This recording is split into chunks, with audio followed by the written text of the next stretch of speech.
Oh, God. Alright. Back at it with these orcs. Just about had it with them.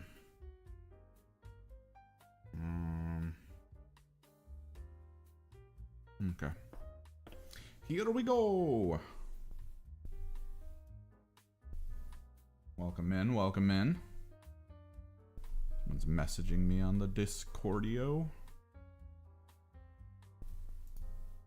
Oh, okay.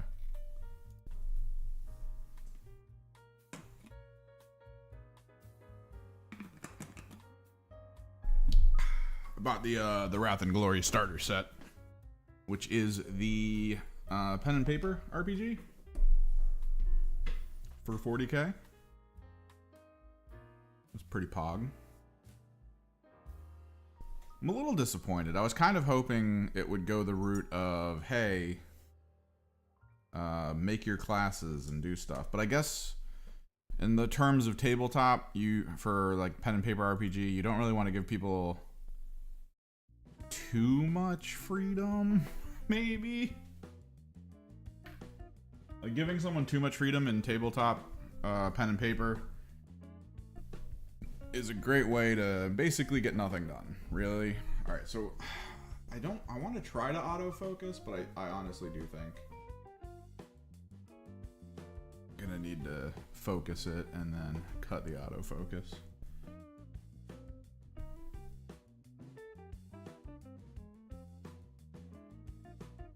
Get the green going.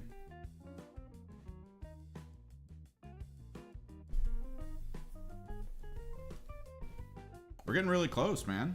We're in with a shot today to have me kick the airbrush on and do some on-stream airbrush work after a quick interval.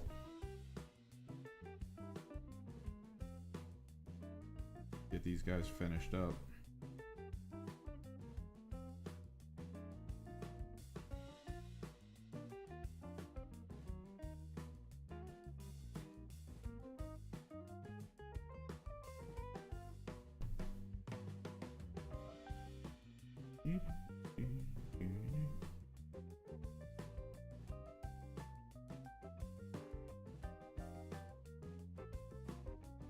Poggers.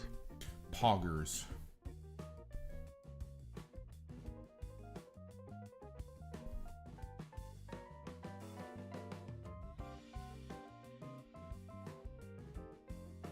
How's everyone's day?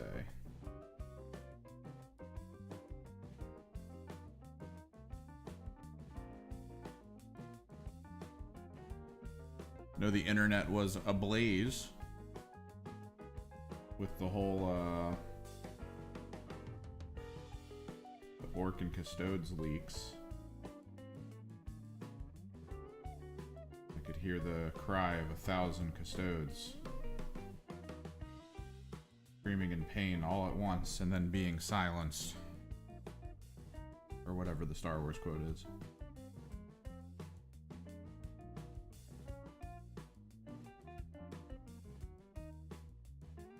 My favorite thing is that the conceptually worst Custodes unit that no one wants to use is so anti-Thousand Suns that, like, if I went to a tournament and there was a player there playing that, like, that would be actually the hardest time ever for me in a game, right?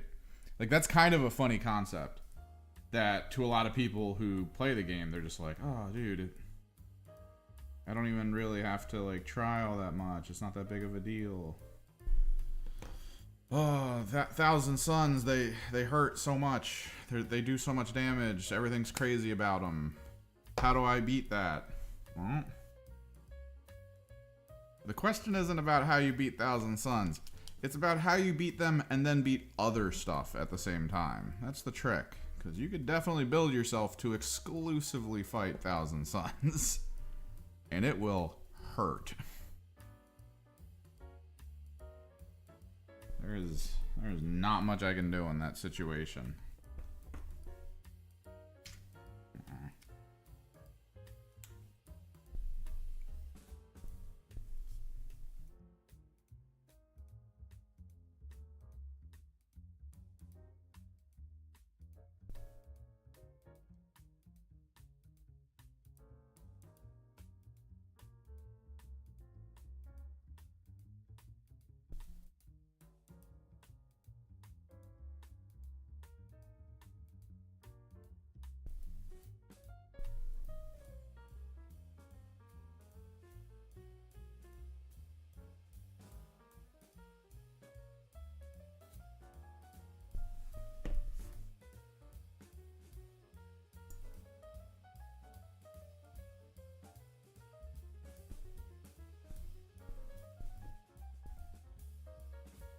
But since I'm the only K-Suns player in the region, in my local group,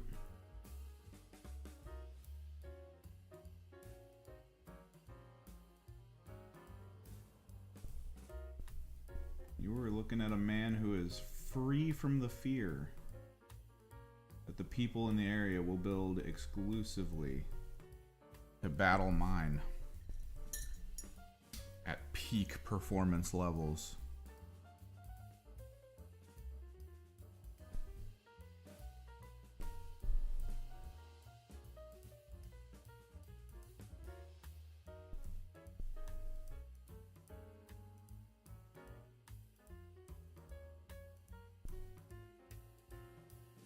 So I'm pretty safe.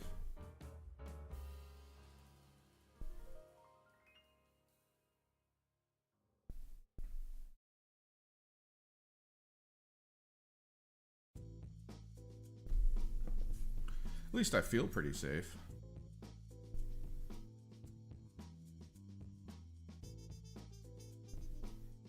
I mean, there's not even Sisters players nearby. So, like, the whole anti-chaos thing.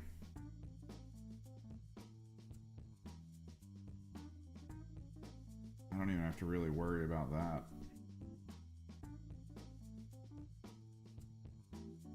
I think it's mostly just my one buddy, and I don't know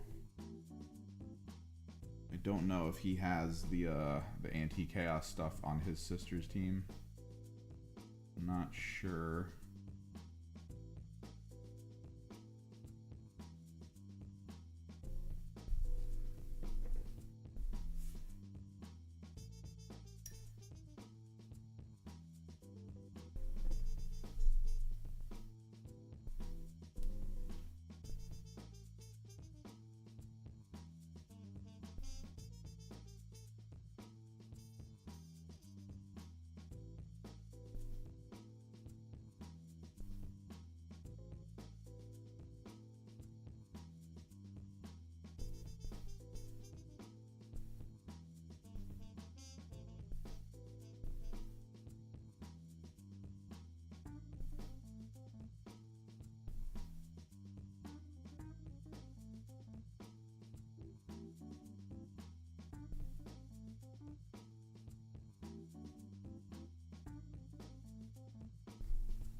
I feel like I've almost figured out how to get my mirrorless camera, the one that's not this one, my other one, to actually like work as a usable photography as well as video recording device. Phone call.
What up, everyone? What up, Abraham? What up, Great Shammy?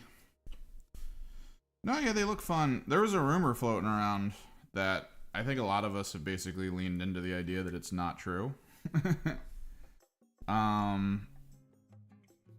Supposedly shipping resin overseas usually causes a big tax hit. Because technically resin's like... It fulfills some chemical role where it costs more to handle in box because technically it's like a hazard. So there is this rumor that the main reason Forge World has gone onto the Games Workshop storefront is that they were basically just trying to figure out how to make all the resin kits suddenly become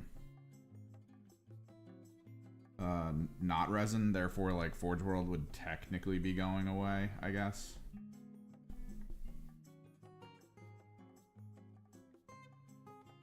Which could hopefully serve to reduce some cost as well.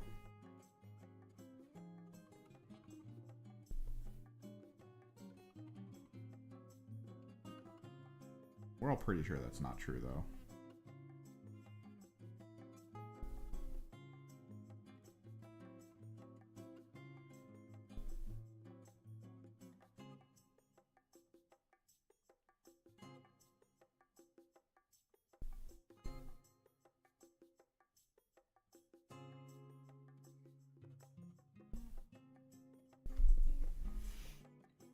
Points cost, maybe. I don't know. You're talking mostly about the what? The Caladius, I think is what it's called. Your big god tier las cannon. I'm gonna go ahead and tell you that tank with its las cannon, really good. Like, it is pretty much a guarantee you have to take that in your army list if you're gonna be competitive with a Custodes team. Because you do need anti-armor, you do need anti-monster, and that thing is basically the best at doing that I've seen in the game, next to like Eldari with their fate dice. Like it's a tank that can do as effective of an output. It can apply as effective of an output for damage as tanks that basically require you to have to use fate dice to get the damage.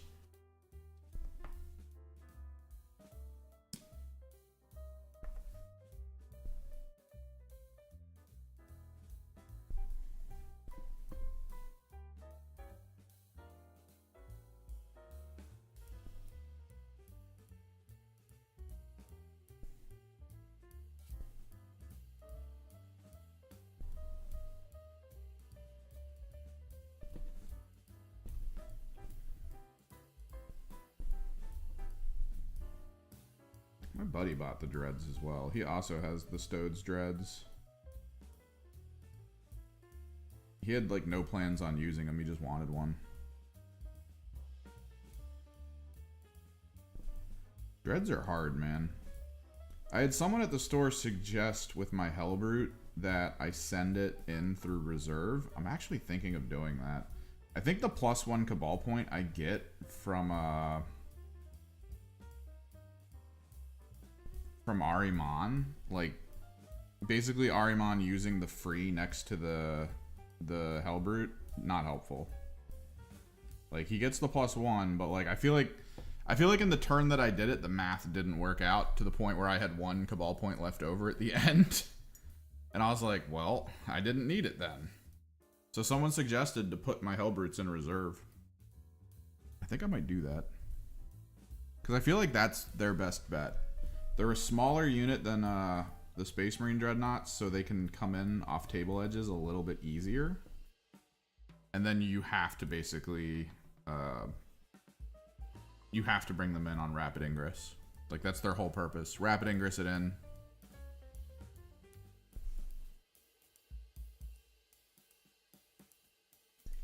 Nice. Did you split fire on them, or did you just go one by one, just uppy downy kill a dread?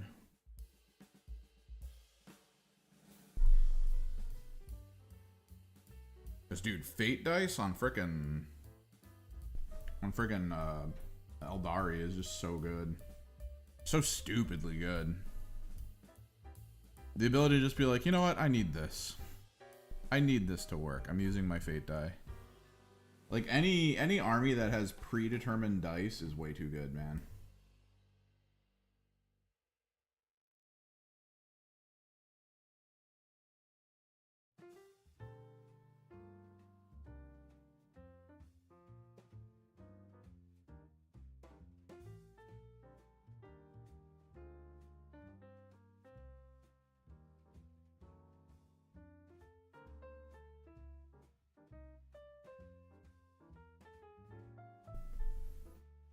Just the ability to be like, I need this in this moment. This has to happen. I need it to happen. Oh, guess what? It happened. Like, that's so crazy to me. Yeah, but you can build to grow them, like, more. There's ways to, like, manipulate them. It's kind of annoying, right? The Aldari get what the Disciples of Tzeentch get in AOS. And in AOS, I wasn't really able to use the dice I got properly. Like, I feel like every time I tried to use them in a good moment, it was, like, actually not the best moment. That's just me not knowing the game, though, that well.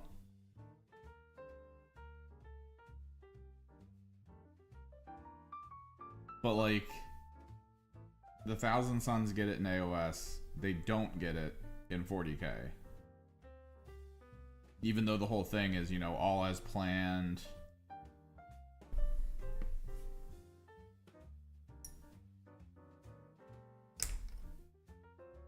Man, when are Redemptor Dreads gonna get spread out to other teams? Like, really? When? When will it be my time?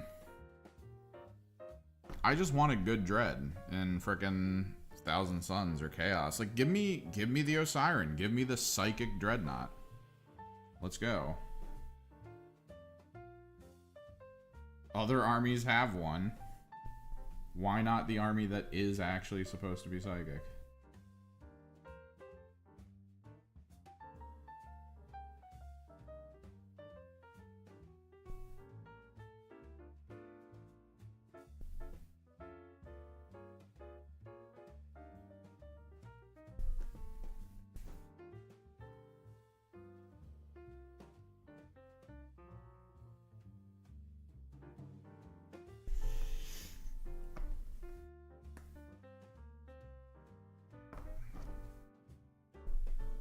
I mean, Eldritch bird monsters could be cool too. The thing is, the lore kind of leans against it, right? Because the whole thing about the army is that they didn't like that they were mutating. That's why they did the rubric thing. So, like, mutation's not supposed to be a thing that happens. Although, there's a lot of sorcerers that are mutated. Despite their best efforts to stay pure.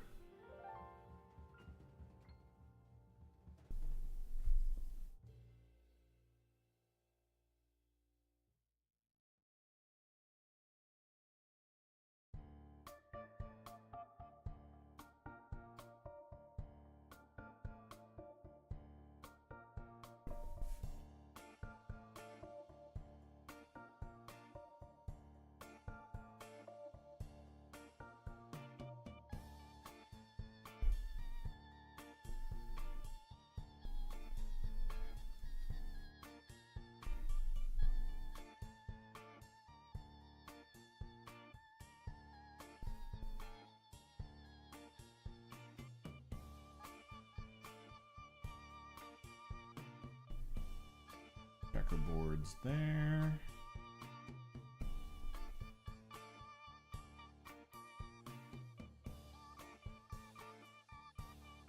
I just want more options, man. Cause like everything you look at, the cost of it has to equate to something, right? The cost of a Hellbrute has to equate to what the Hellbrute can do. Explicitly, like what you think it needs to do and whether or not you can achieve that goal. Like, that's kind of how any unit in the game works. So, like, units that cost, like, 60 points with Lone Op those are usually very valuable because a 60-point lone op unit can usually get like missions done. They don't have to shoot. They don't have to really do much else. They're pretty much just going to be running around doing core missions for your team to try to, you know, give you the win. That's their whole purpose. Right?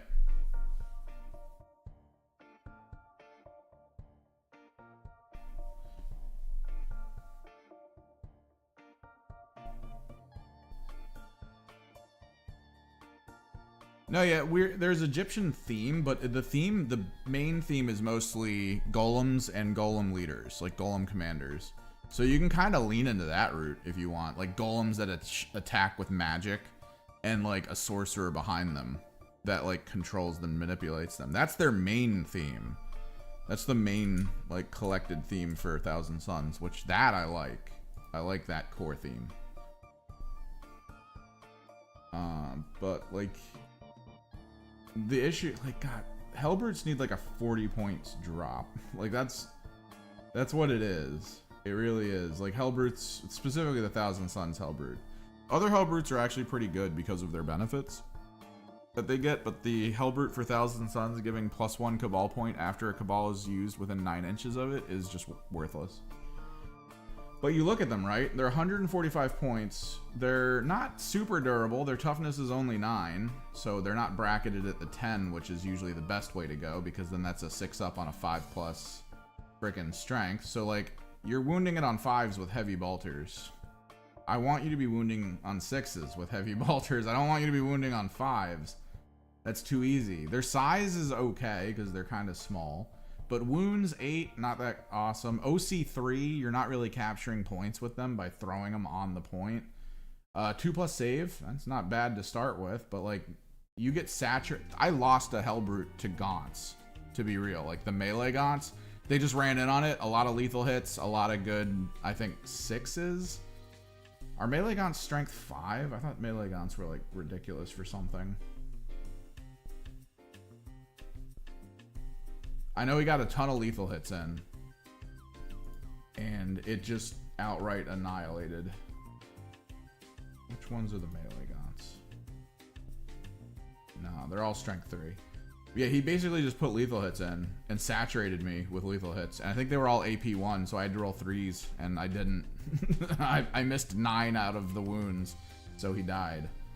So, like, it just dies so easy for its size and its points cost, and it doesn't hold things. For 145 points, the most attacks it can do is D6 from the missile launcher with the frag, and then D3, I think, with the, or rather, depending on range, I guess. D6 from the missile launcher with frag, and then heavy flamer for D6 if you're within 12 inches. So 2D6. If you're blast, you get a couple pluses.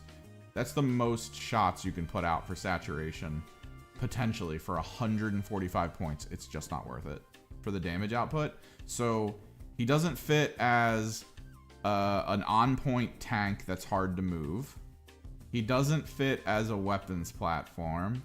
He doesn't fit as an area effect aura that assists things.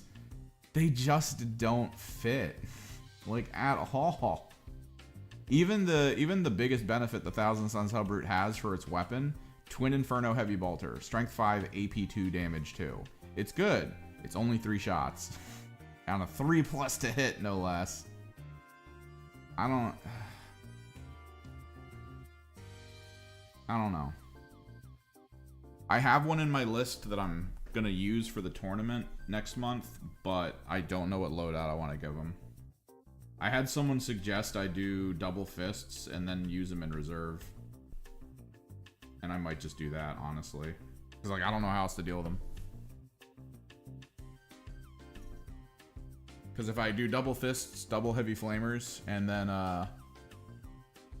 after my enemies move, I rapid ingress him off the table edge in a really hard to shoot area, that might work. Because then he could just brawl the back line and kill it all. But if that's going to be the case, I should probably just go Power Scourge, because Power Scourge is better at killing infantry. But maybe I stick with the fist, because it's strength 12. With Twin Linked, if I double fist, which means it's actually good against knights, because I'll be re-rolling the wound rolls.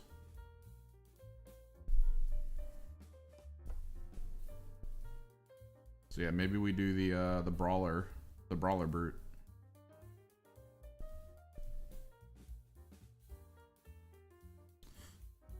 That's my guess, at least. It's so hard, man. I wish the unit had a more clear path. I tried him with the multi-melta and the hammer because that's the anti-tank build. Or it's at least the best anti-tank build I have. I hate that the multi-melta is only strength 9. Multi-melta is used to annihilate tanks, right? Now multi-meltas annihilate light tanks, and that's about it. Like, you need some other benefit when you're using a multi-melta to kill, like, any kind of worthwhile tank.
I'm gonna figure it out one day, though.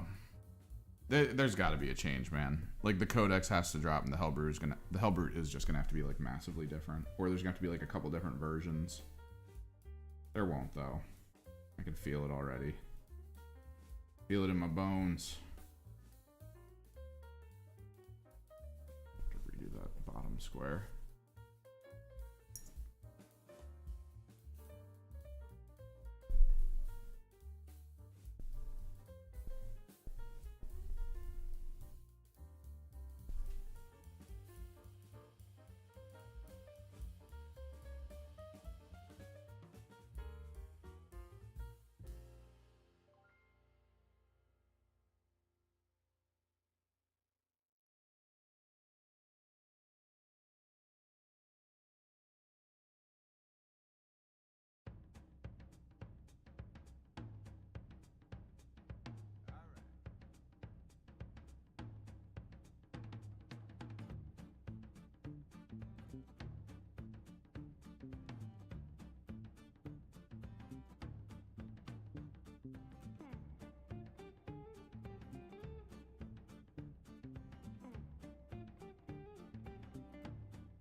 Sort that out in a second.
Hell yeah.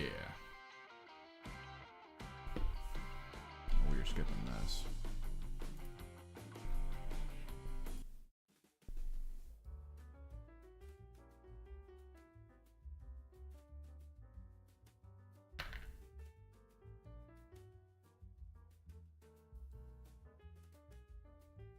Are you messaging me again? Jesus.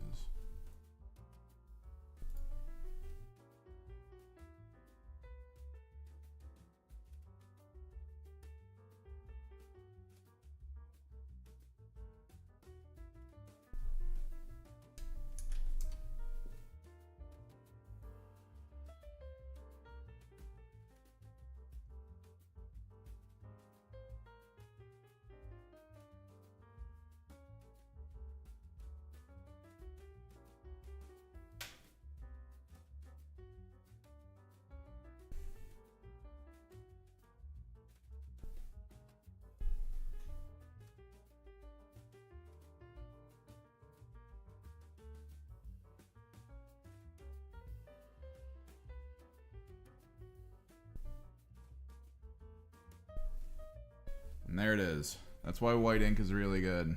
Look at that. It's like just in the visor. I just touched it. Like, it was that easy. A little bit came off on this top part, and I just wiped it with my finger. It's gone. White ink, baby. Liquitex.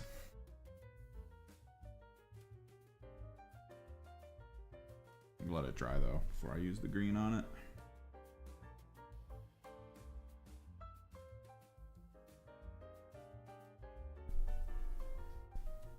Someone asking me if I'm going to be a 24-hour 4K feed. I don't know what the hell.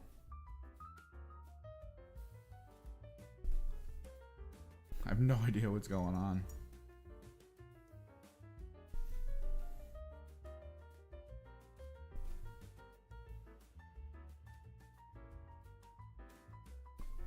Oh.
Yep, Beauty, doing orcs. We're on the last two before I have to do the airbrush effects. I'm waiting for the visor to dry because it's ink, and ink takes a second to actually fully dry. Just checking to make sure, see if I need to apply any shader anywhere.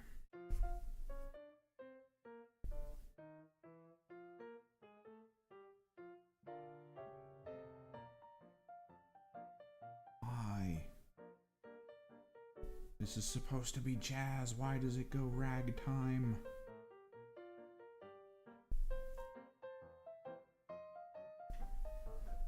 I guess while we wait for it to dry, there's a model I already did that I kind of want to put checkerboarding on.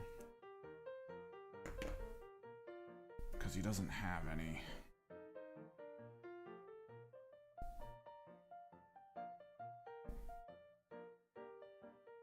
We also have to do the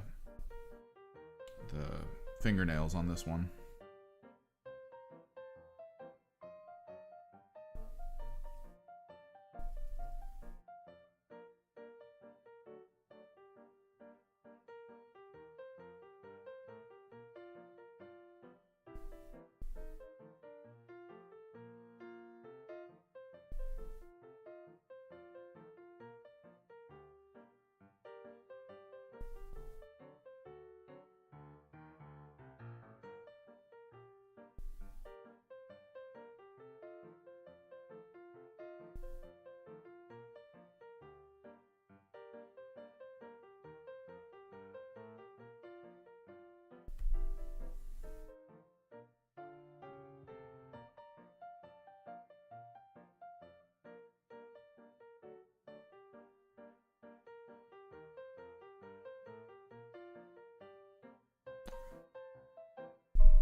What is this?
Colors do mean different things in the game for orcs, as always. Ultramarine blue is lucky, so their outfits are kind of like about the luck.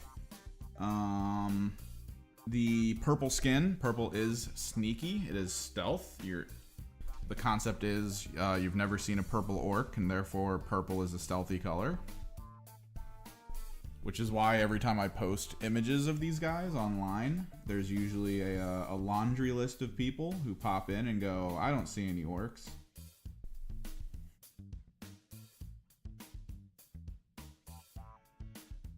The checkerboarding, I can't remember. I know checkerboarding is something.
fix that up a little bit. They are purple. They're pink highlighted, which makes people think they're pink, but they are purple.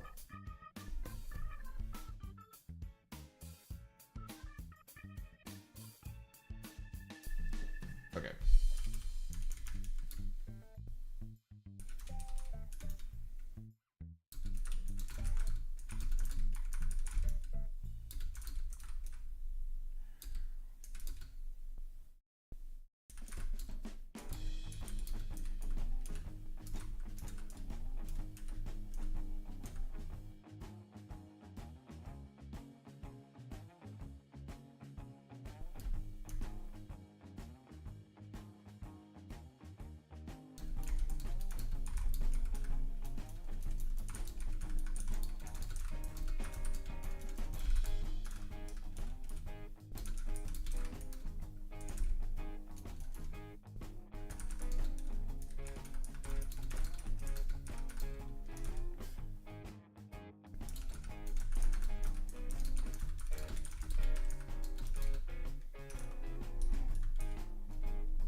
Does this guy... I'm talking to someone in the Discord for the other channel. And I don't know if he understands what he's suggesting. It's very peculiar.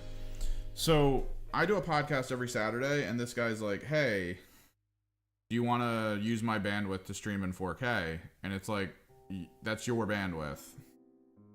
We're still limited by our own local area networks. What are you talking about? And he's like, yeah, you could just stream it to me and then I'll stream it out at 4K. And I'm like, so you want us to stream to you a 1080p image so you can restream it at 4K? That's just going to be a 1080p image at 4K.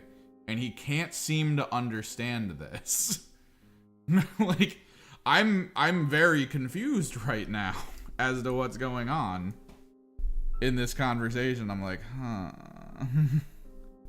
How do... And I'm like, so you want us to stream you a 1080p image to then restream it at 4K?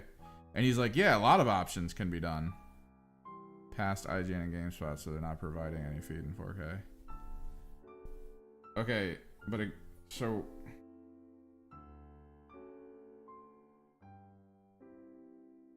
I kind of want to look up what checkerboarding means in Orc. I'm going to have to fix this hat. We're going to go back over it in black again. It doesn't look good. It almost looked good. I kind of like these two over here a little bit, I think. I don't know.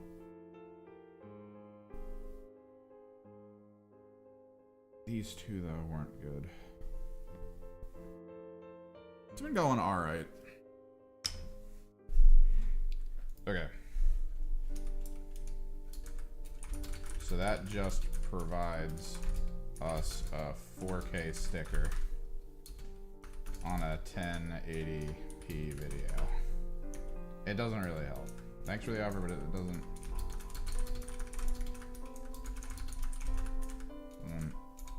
really help. I think John would have to... Yeah, like if you're just running it through an upscaler, it just makes it look pixelated and weird. I think John would have to upgrade a subscription. StreamYard to even get better resolution, and I don't think he worries. And to make that call.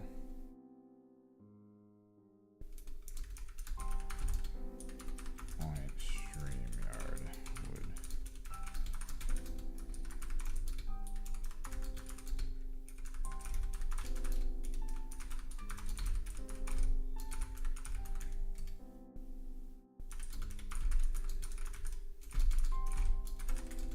Because they have integration for comments.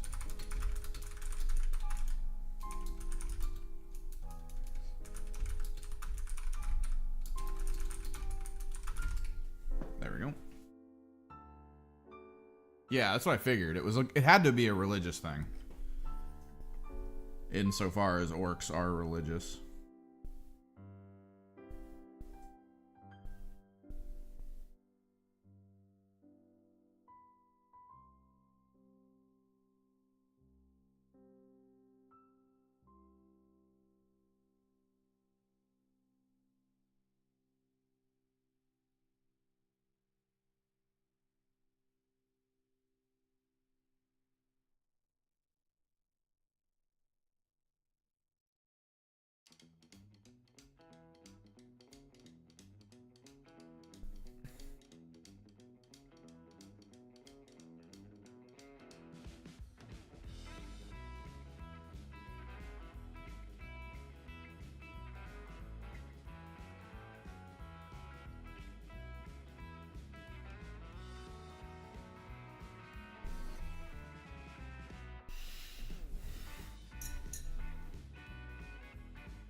What up, Arturo?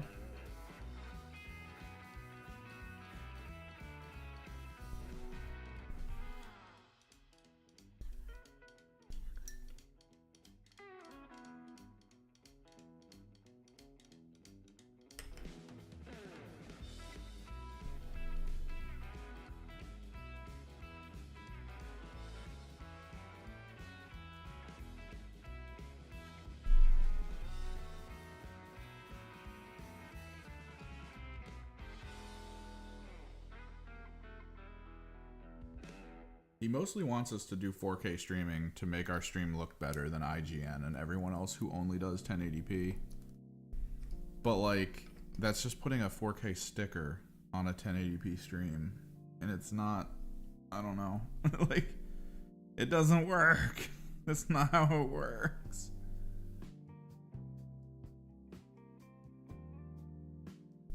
Hey everyone, coming at you in 4K, but 1080p at the same time. Friggin' horrible.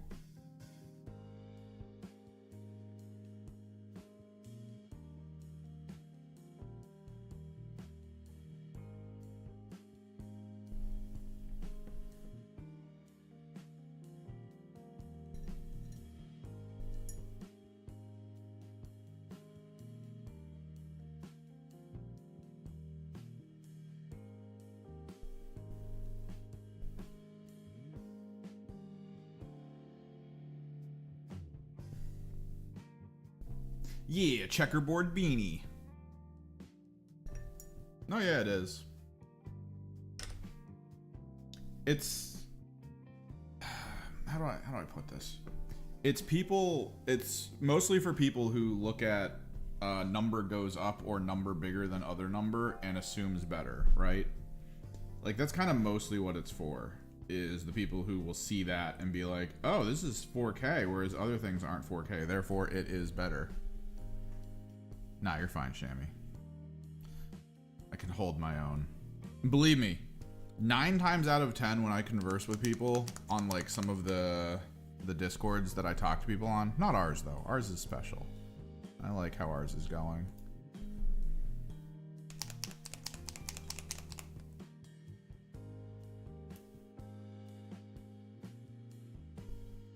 I'm mostly, like, I'm holding back, man.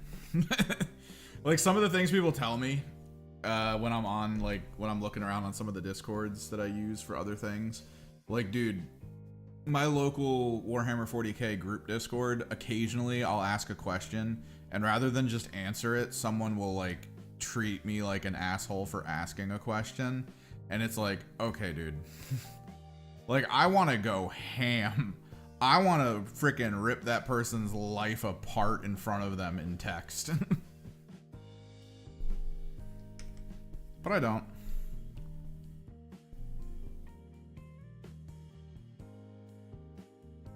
I try so hard because I imagine holding back that flood of anger and internet fueled rage will most likely kill me one day.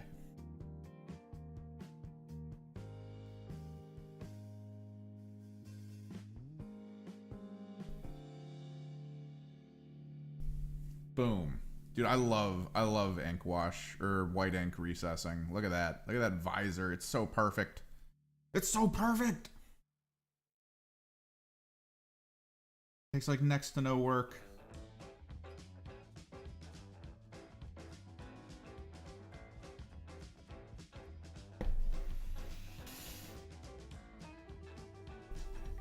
Like I explained to him in 3 separate ways. Hey, the system we use only streams in 1080p, so 4K doesn't matter. He was like, yeah, but I could stream the 4K. All right, man.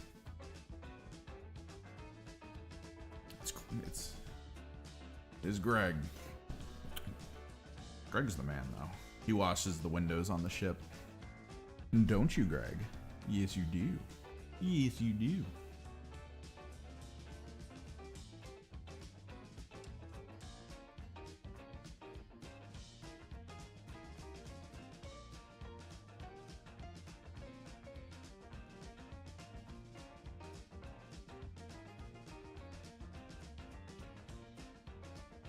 Alright, so this work's pretty much done, I think.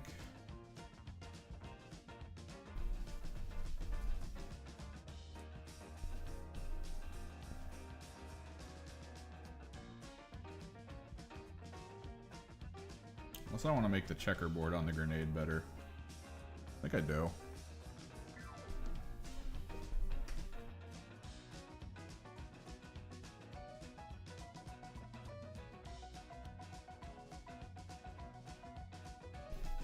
Yeah, the problem with looking up on websites is you're gonna find websites that'll say one thing and then websites that'll say another. It's an information overload situation. That's what we've got going on right now with the internet. It makes it very difficult to discern what's real, and there's actually a term for it. It's like obfuscating reality through making people question everything. To the point where, like, someone could post up some information that's, like, super important, and, like, no one will believe it. Just passively. Because why would you believe anything if you can't discern truth from fiction? A pretty solid tactic.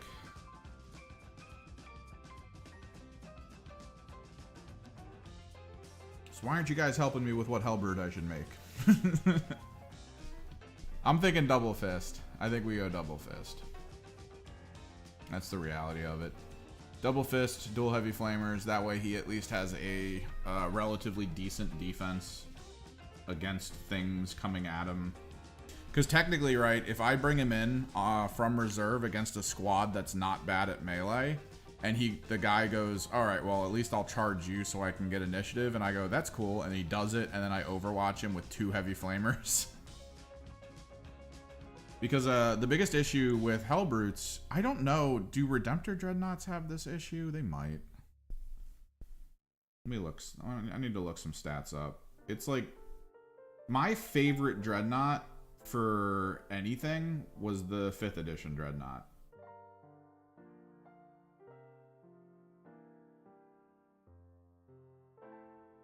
For Chaos.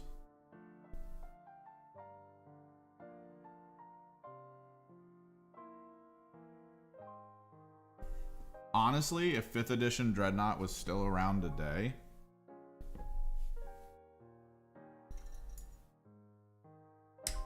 I would definitely run all 3 of them. Let me take a look. Space Marines.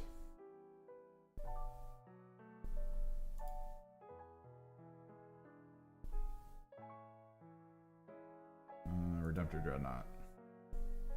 No, your Redemptor Dreadnoughts are, I mean, they're more points, but yeah, they're worth the points. They're definitely better though. Outright. Toughness 10, which is the bracket I would prefer. 2+ save, which is what I already have as a save. 1 more OC than me. The thing I want on my Hellbrute is your movement. That's it. That's what I want. 8-inch move. Give me 8-inch move on my Hellbrute. Please. Please. Do you even have regular Dreadnoughts anymore? Oh, there they are, Dreadnought. Yeah, so you've got... Your Dreadnought is 10 points less than mine. And you give people hit rerolls. Ah!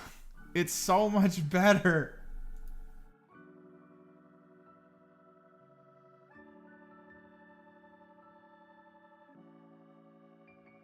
Your plasma cannon, you can choose the variation on it, which is better than mine.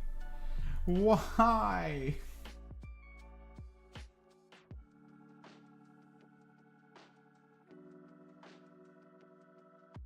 I don't know. It's the 6-inch move. If he didn't have 6-inch move, if it was like 8, I'd be like, yeah, fine. 145, I'll put him places. Because he's an interceptor. He's supposed to intercept melee because he's the much better melee than the rest of my army. Mauler Fiends are better than him, but they're also way bigger, so they're way harder to hide. So, like, this guy could do work, but 6-inch move, not good. Especially not for a vehicle. Like, he's a vehicle. So he can't go through walls like infantry, so he has to be more discerning about his location. He is a walker, though. I don't think walker gives him any benefit anymore. Walker used to let you do some really cool things. But yeah, 5th edition. 5th edition, Chaos Dreadnought. Best Dreadnought. You want to know why? You had to, every single time you started your round, I think this happened right away in the movement phase, you had to roll a d6 for every single Dreadnought you had on field. Specifically, because if you rolled, I want to say if you rolled a 1, you would, in your shooting phase, double shoot the closest target to you.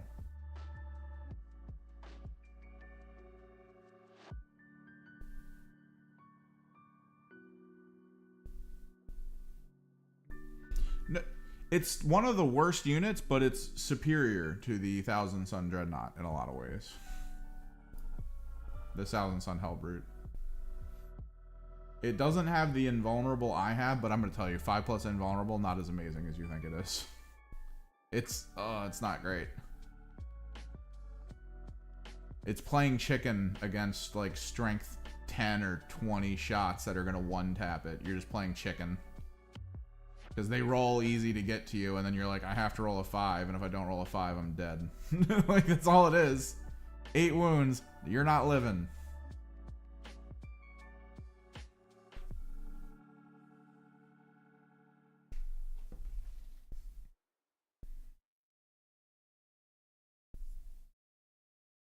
Yeah, I think he's good. Last one.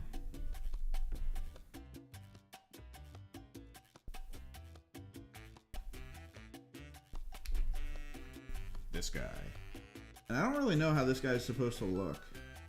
Is this a metal plate on the front of his face nailed to his already existing metal plate mask? I'm not sure. What commando is this? Is this just a warrior? I think it's just a warrior. He's got dynamite on his backpack.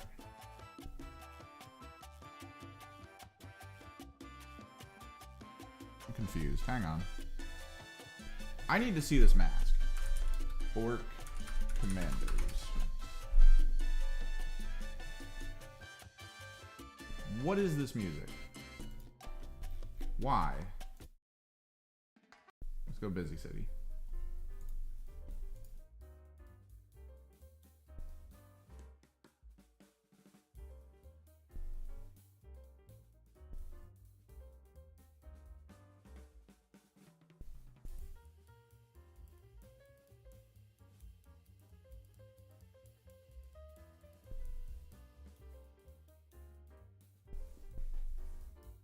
Okay, there is some stuff we might need to go back over.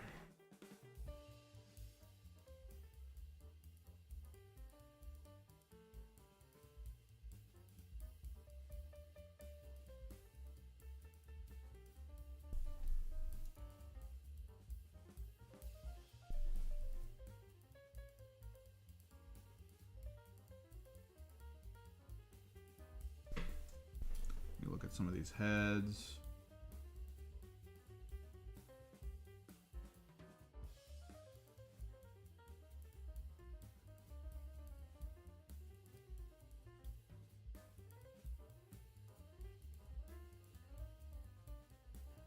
There's one head that apparently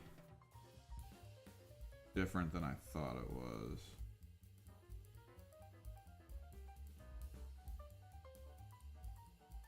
Oh, no, that one's fine. I think we're okay. Yeah, we did the alright, yeah, I think we're good. There it is. The once a day. Dude, I need to see this mask. Like, this is going to be an issue. Images.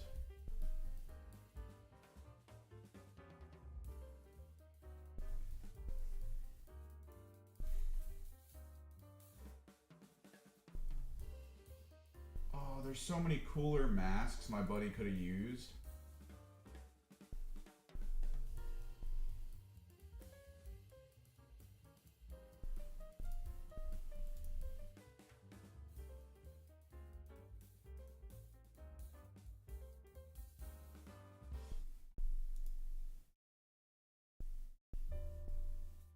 People still talking to me in VOP chat.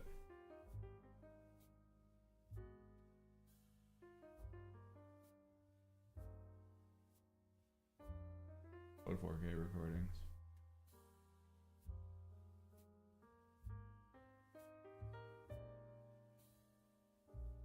Oh, you're talking about a 24/7 4K feed.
Okay, so what he actually wants us to do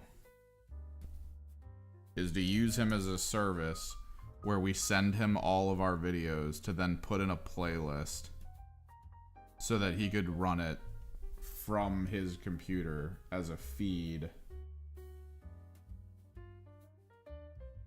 to our own website, or to our own YouTube channel, which means he would also have the YouTube channel's stream key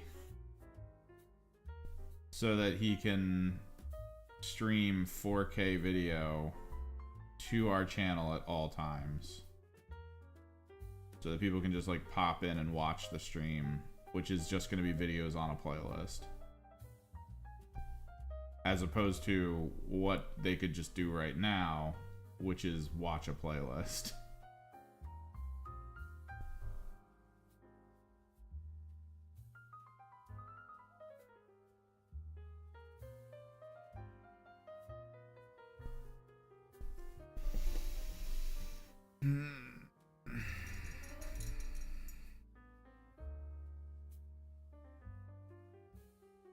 No, that sounds sketchy as hell, dude. When someone pops out of the woodwork and is like, hey, give me all your videos and I'll stream it to your channel, which you'll have to give me information for at 4K, and it's just like a person, that is hella sketch.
Not gonna lie, a key red flag moment was when he was like, yeah, I stream at full resolution to when I stream to Twitch, YouTube, and Kick, and I was like, oh.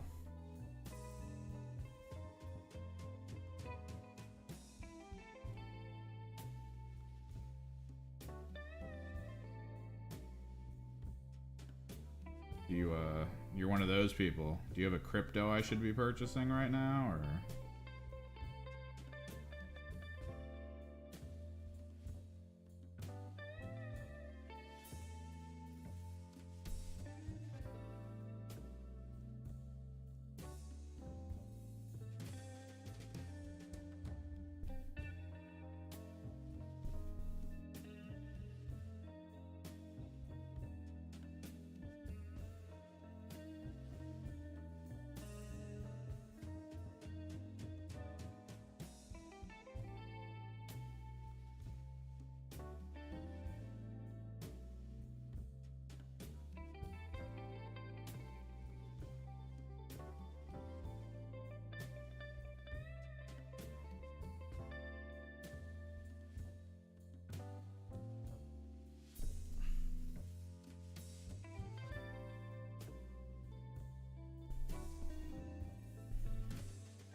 I wonder though, like, YouTube streaming is still so young that, like, there's got to be a culture growing in it. I'm just not sure what that culture is. Right? Like, it took Twitch years to get to a point where its culture was kind of like laid out, for better or worse.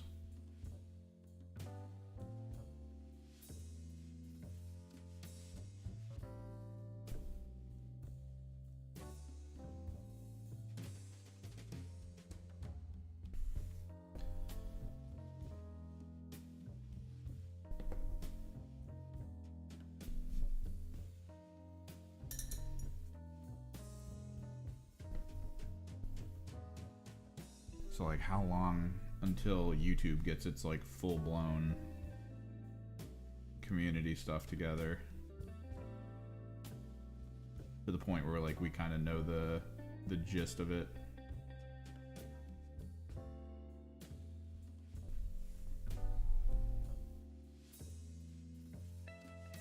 I could put an orc in a hot tub.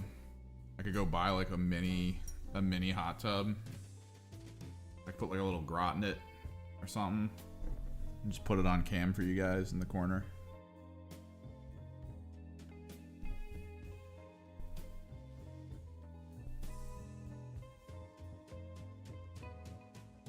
But nah, because like I know people who they normally stream on Twitch, and like what they do on Twitch is kind of like basic. It's just like, hey, we play games, I try to have a nice community, blah blah blah blah blah. And then, like, they've come to YouTube, and, like, people on YouTube are vehemently against them being here. It's, like, weird at times to, like, see those outcomes happen. Because, like, I don't expect them. I'm like, hey, it's another person who's here to be like, I'm all about community and gaming. And then to watch everyone be like, screw you. It's like, whoa. Why? What? Like, it's genuinely confusing.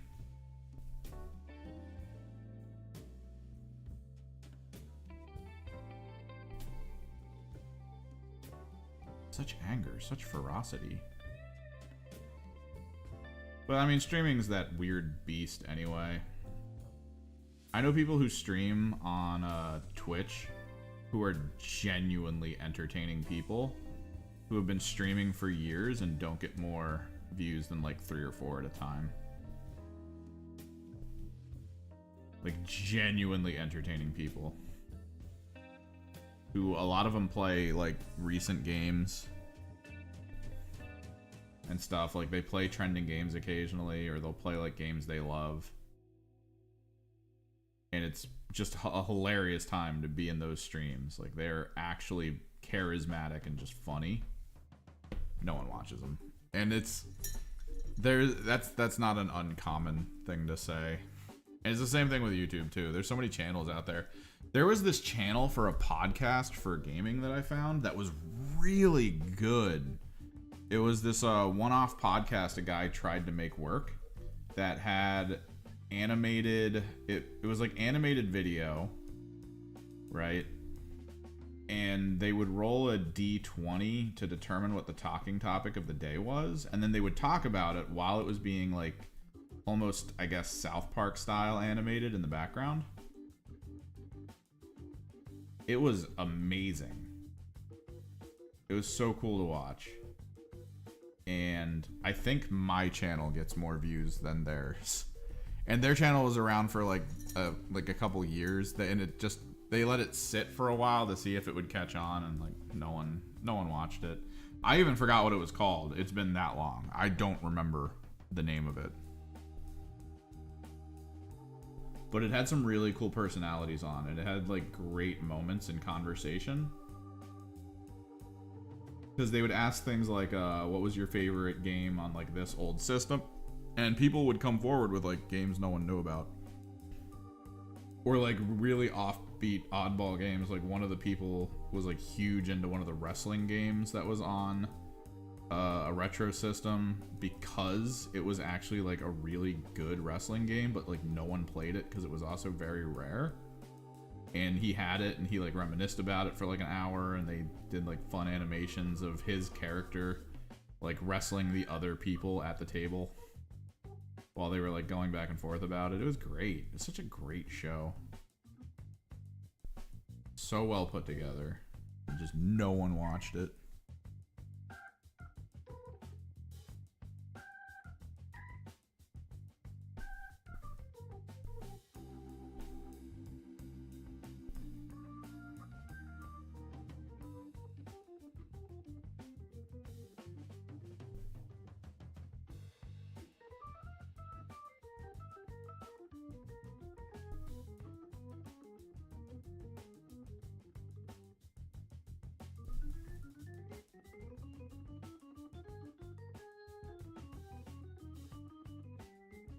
Like when I used to work at the video game store, I would just put it on and get some work done. It was great to run in the background.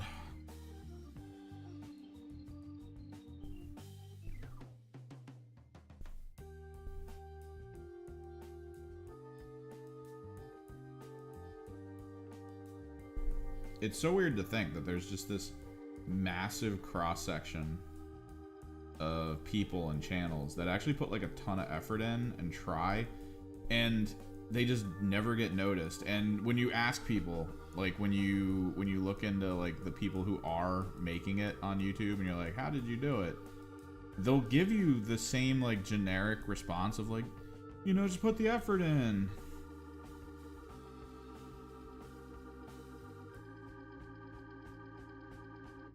Yeah, you just work hard and, you know, focus on your craft, and you know, it'll all come together. It'll all play out in the end. You'll make it. And it's like that is a dangerous thing to tell someone. Like genuinely.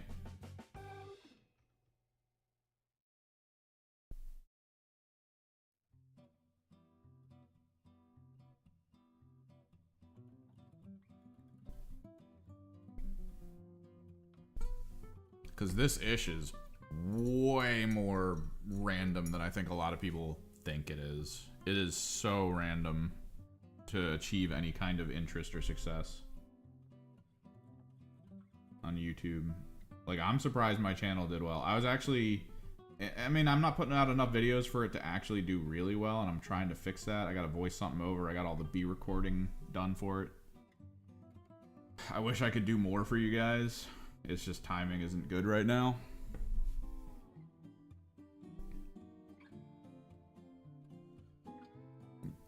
Yeah, stuff like that, man.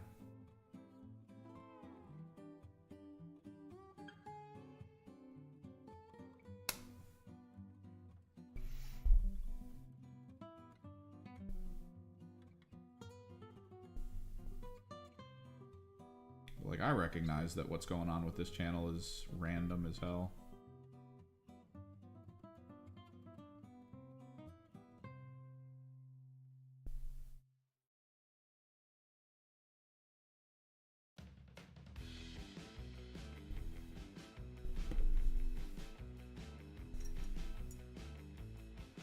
Oh, I didn't do the frickin'... I didn't do his fingernails on the last one. Supposed to do those. The one thing I keep forgetting to do.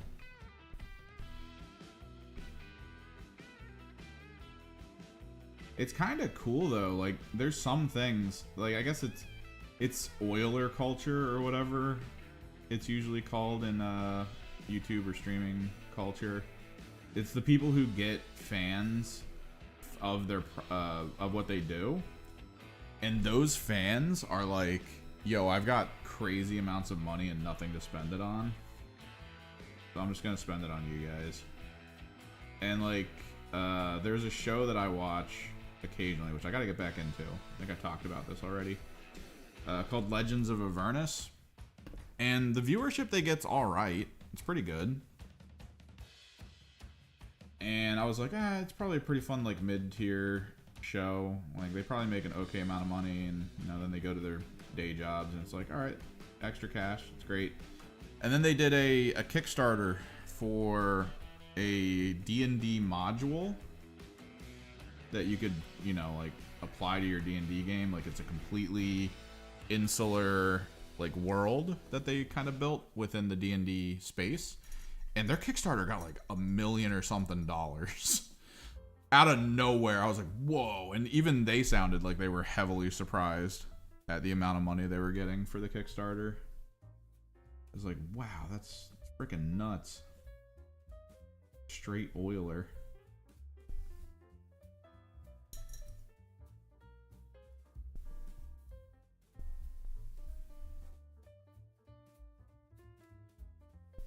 They've had celebrities on their show too. Like, it's so weird, but I love it because they are pretty fun to watch. They're great.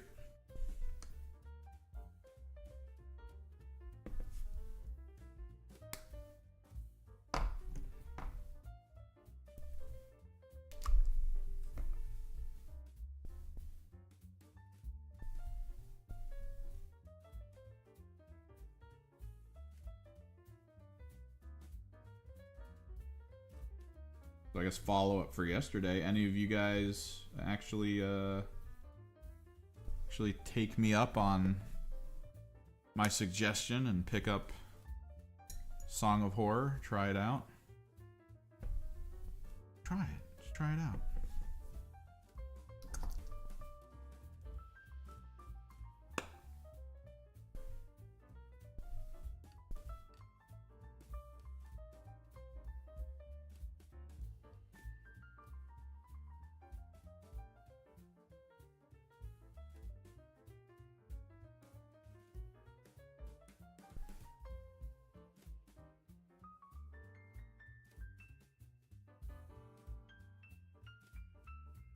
Still playing Gigantic. I played it a bit last night. There's something weird going on with it, definitely, though. Their servers are still awkward.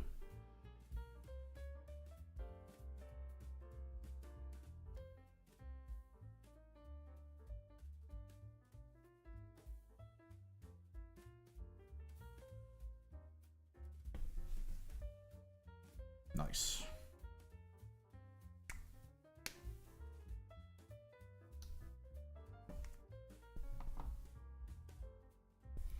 Like, I played a game in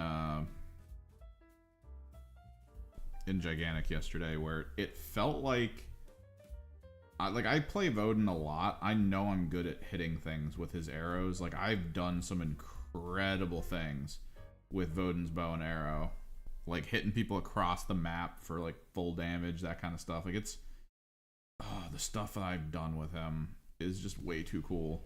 But for a whole map, two things were happening. One, whenever a Margrave got near me, the enemy Margrave,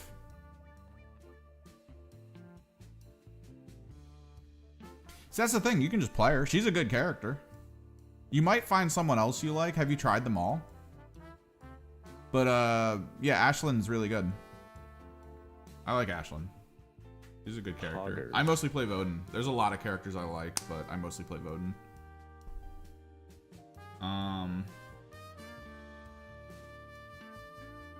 But like, yeah, so every time Margrave was near me, I couldn't move. Like, his character model was just going crazy too. Like, he was doing like dive attacks and all this like in the blink of an eye. Like, I guess he had a macro or something for it. Because there was a trick with Margrave for animation canceling for damage maximization. And I don't think they got rid of it, where you basically, you do his leap attack like right on the main area. And then as you hit, you do another leap attack right away.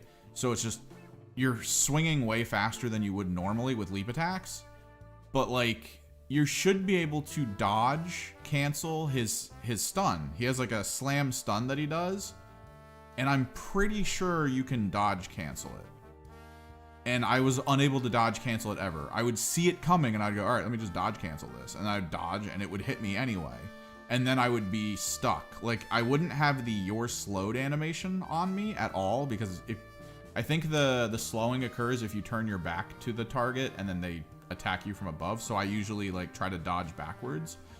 But he was just hitting me. Like, and I wasn't able to go anywhere. It was like his character model was everywhere. It was just weird. So I don't know what was happening that match, because I mean, either I couldn't do anything to him, and I couldn't hit people. Like, I was watching my arrow pass through people's character models for no damage. I was just like, I don't know what's happening. And then next game was perfectly fine. I was hitting people across the map again. I was like, things got into melee with me. I was able to actually dodge cancel stuff. I don't know. So I feel like some games are just, the latency is just terrible for some reason. But yeah, no, Ashlyn's good. If you like Ashlyn, that's cool. She's definitely a pretty good character. Do you like her for just the character, or you like her for the playstyle? Ashlyn's a great opener for a team because a lot of teams go bulk ranged, and if you're trying to kill the enemy creatures when you finally get to clash mode, you can send your summon in to break the shield on the creature, and then everyone can attack the creature from outside the area, so they're a lot safer when they're trying to kill the creature, as opposed to everyone having to like run in and dodge enemy teammates while also keeping the creature out of its shield. It is a mildly difficult thing to do. So playstyle, so like kind of support, kind of DPS, having to manage a thing that's off to your side.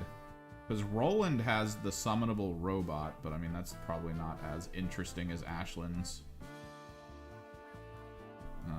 Ghost Father.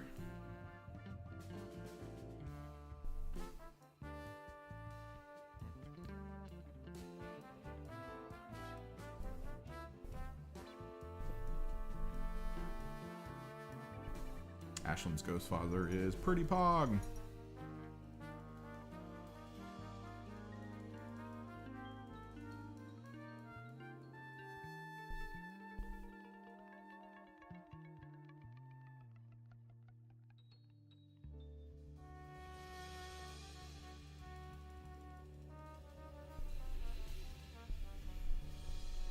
And I like, she's really adaptable too. Because you can go a DPS version of her that's just really good. Like, if you have an HK or, like, any kind of ranged character on your team that's more about being on the ground and kind of being stationary,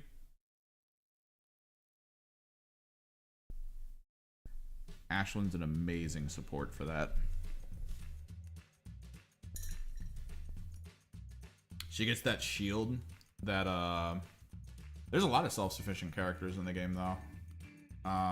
Ezra Gall, if you can build him to basically reduce incoming damages and heal himself. Same thing with Zenobia. Zenobia can weaken targets and then health steal, so they're not hitting you for more than you're healing. And then you can break their armor so you heal even more and do more damage. We want to do white on that, I think. I did this guys properly, right? Yeah. So Ezra and Gall, Zenobia, they're pretty self-sufficient. Voden can self-heal. He has the ability to swap his heal pool to the pushback, which is really good defensive, as well as super jump, which on a lot of maps is very useful. He also heals himself and others. Purifies, if you want to go that route, is pretty good for range DPS. And if you go split shot arrow with piercing, he's actually really good close range, and you can build him into speed with defense or damage and defense and just play tactical. And basically you jump down on people, throw some poison bombs, and just start spread shotting arrows through everyone from point blank, where every arrow is its own damage number, so you actually hit people like a shotgun with that thing. It's so good.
Which I think you can also go into a build where when he kills something, you heal.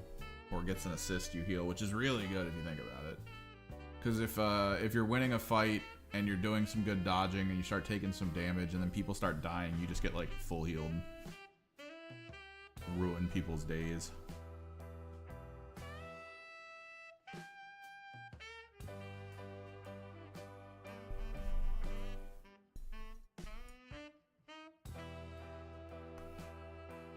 That game hits hard though. I had a, oh my god, I had the worst match ever yesterday. Well, I know it's not the worst match I've ever played in Gigantic, but it's one of the worst since the return. One of the enemy players DC'd early in the game. Oh, nice.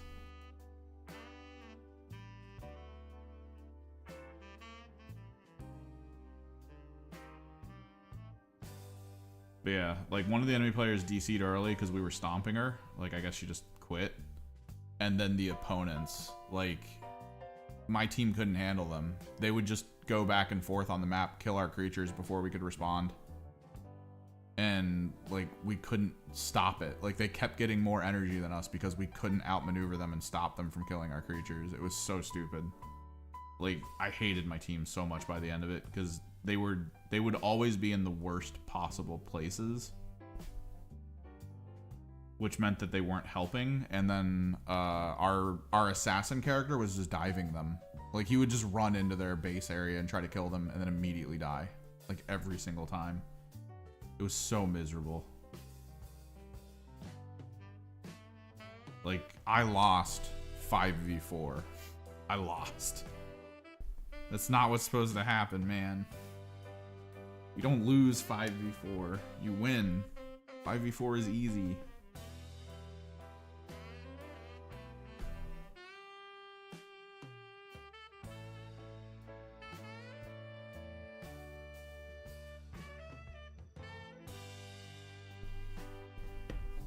Just couldn't do it. Had a feeder. Every time they rotated, I would rotate, and no one else would rotate with me, so I couldn't stop them. Game over.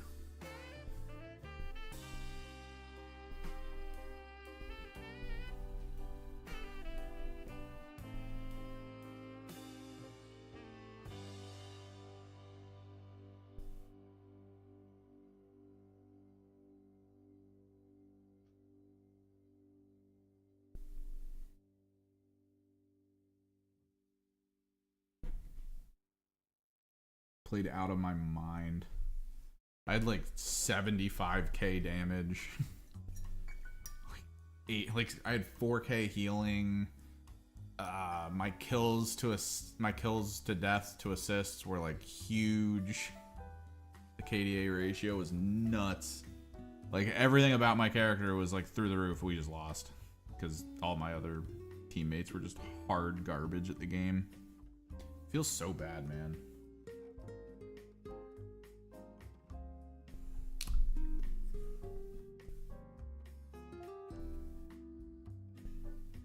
I almost wanted to tell my team to stop making creatures and to just move from point to point so that we could get the stuff ourselves.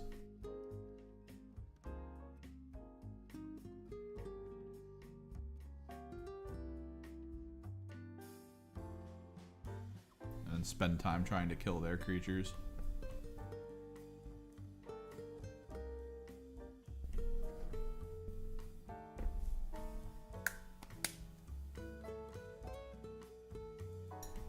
Time is it? 113.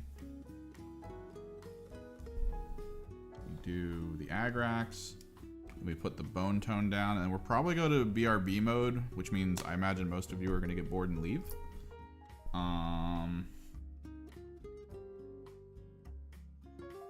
The plan is to turn this camera around, try to get the lighting right,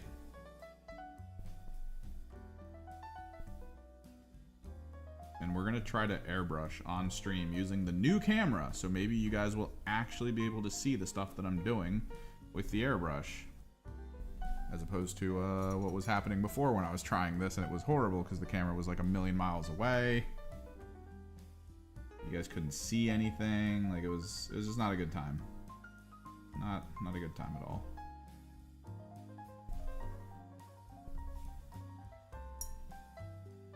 But I want to start doing the gun barrel glowing effects. Which also means I need to turn my lighting on. Lighting, activate.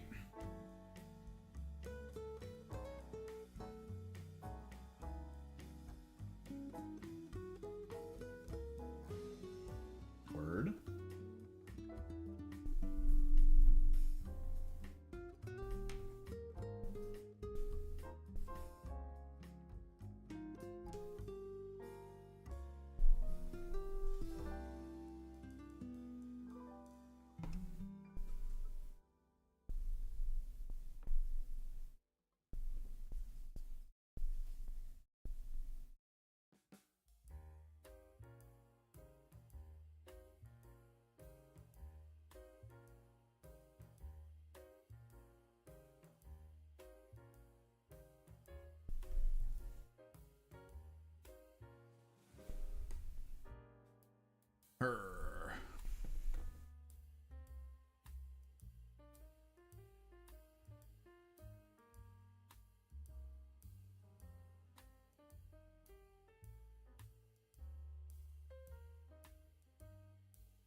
Which also means I need to go get food. Gotta go microwave some stuff.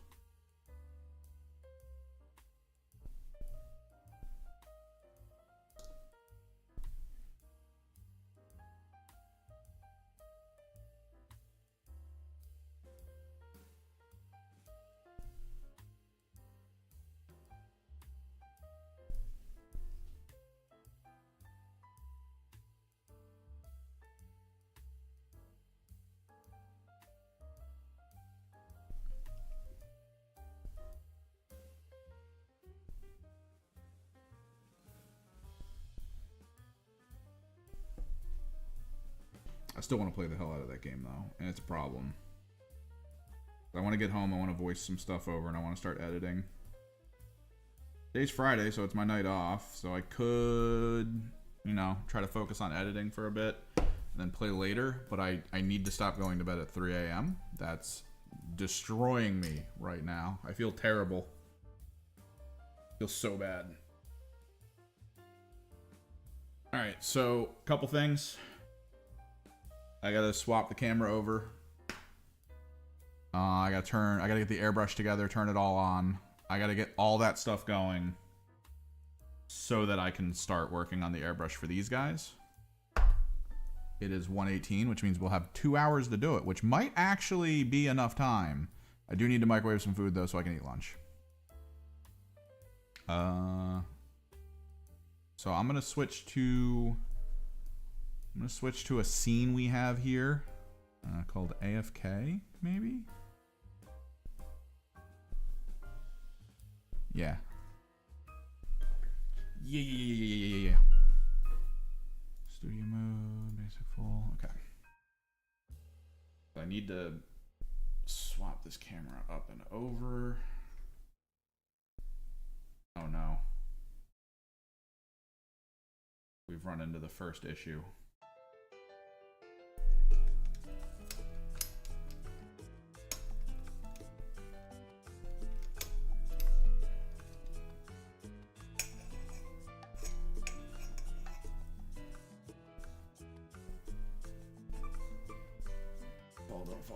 Don't fall.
clean this table up. Jesus Christ.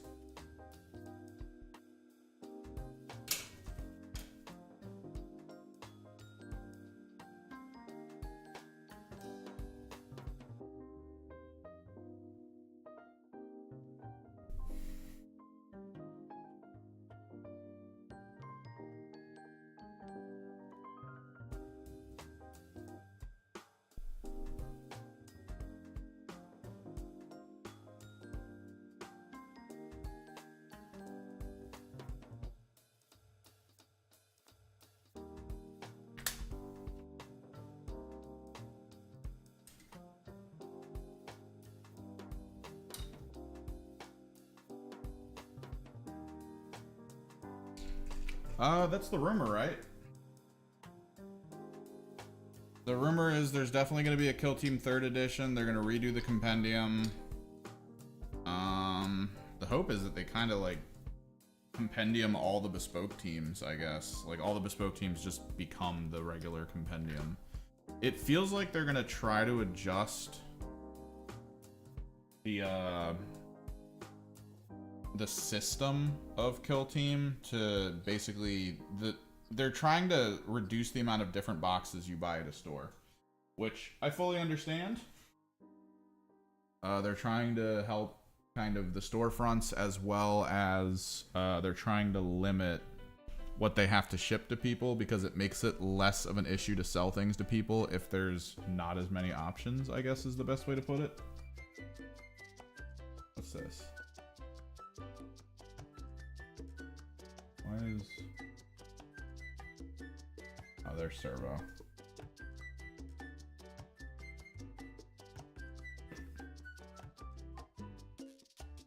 The hope is that the what they're about to do is gonna fix a lot of like the rules issues of the game. Let me maneuver this a little bit more. Tighten. Okay, I kind of like it. I'm gonna need to double check to make sure that my hand placement is like what needs to happen.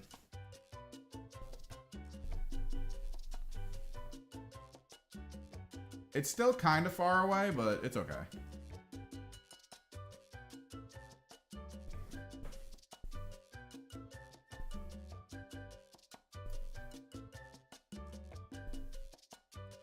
Alright, hang on. Let me go back to... Let me switch back to basic for you guys. Ta-da! I'll be right back. I need to microwave food.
Alright, hopefully I don't hit this wire. The HDMI cable that I use on this camera is not great. And if I hit it, it usually cuts out the video. So I'll try to pay attention to the video. It is behind me, though. I mean, they already have jump packs in Kill Team. Technically, they have the fastest moving team in the game right now, the one that can teleport.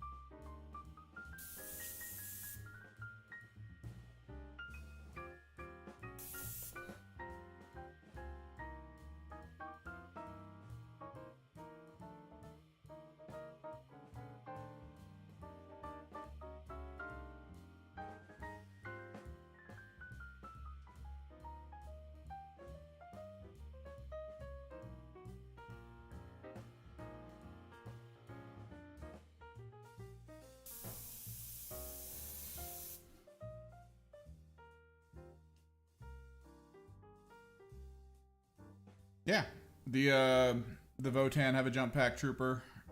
Technically, the Shade Runner for the Corsairs is a Void. She's a warp spider. So she's got the Aldari kind of version of a jump pack, one of the two of them. Like there's some concepts of it. It's anyone with fly, really.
I'm gonna try to zoom this in and focus it properly. I was hoping servo would work, but I guess not. Alright, so that's fine, and then turn servo off. There we go.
I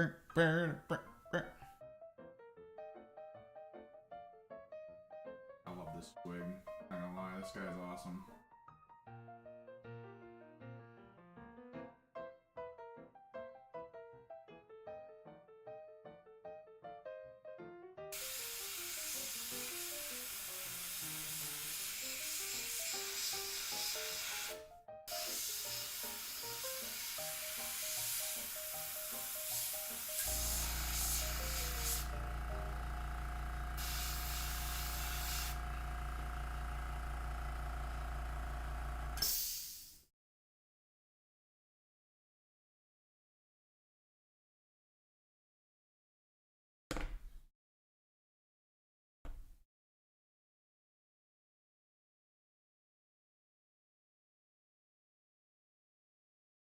Not hearing music anymore. Is the playlist over?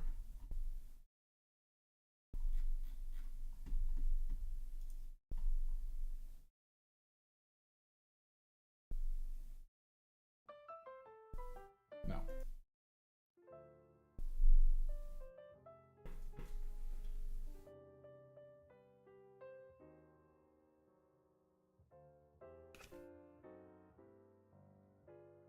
One thing I hate about these microwavable meals, I've given it like 8 minutes to cool. It's still scalding hot.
This is actually gonna be hard.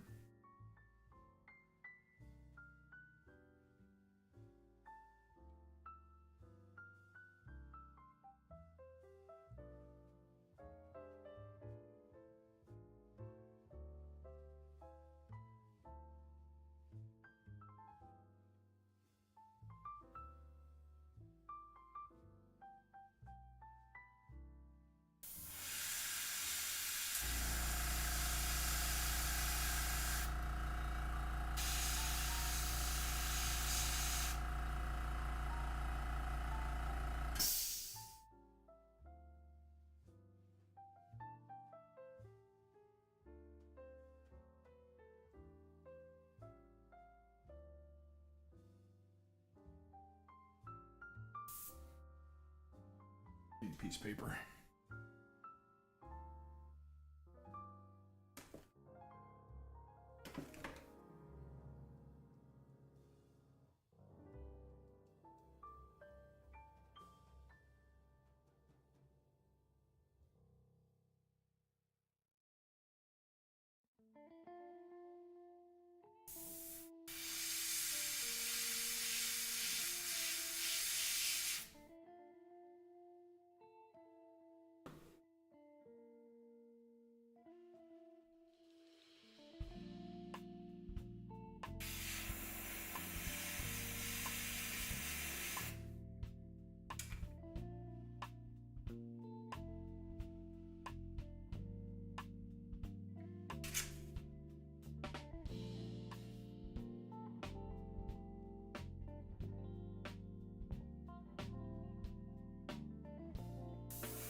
Probably get rid of the be right back thing, right?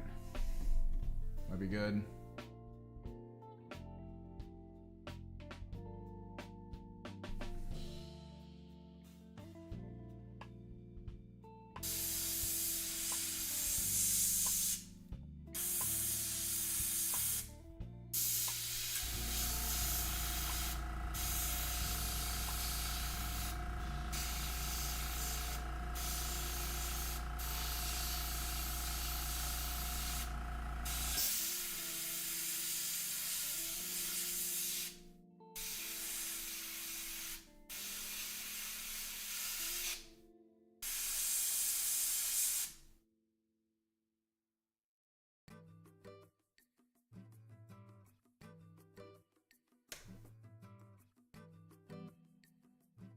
This is a big one, actually.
Three more.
piece of tape down.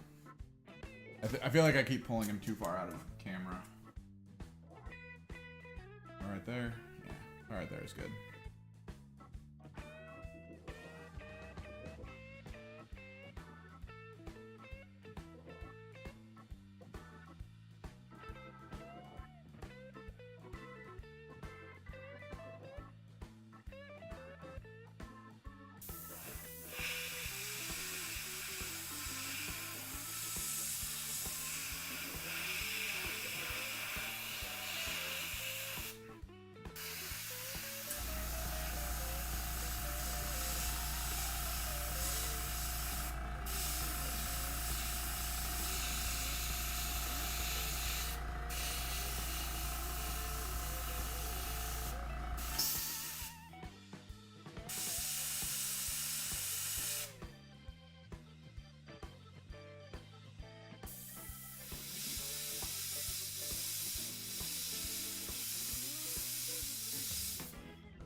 All right. Take another bite of my food. Let's get moving on this.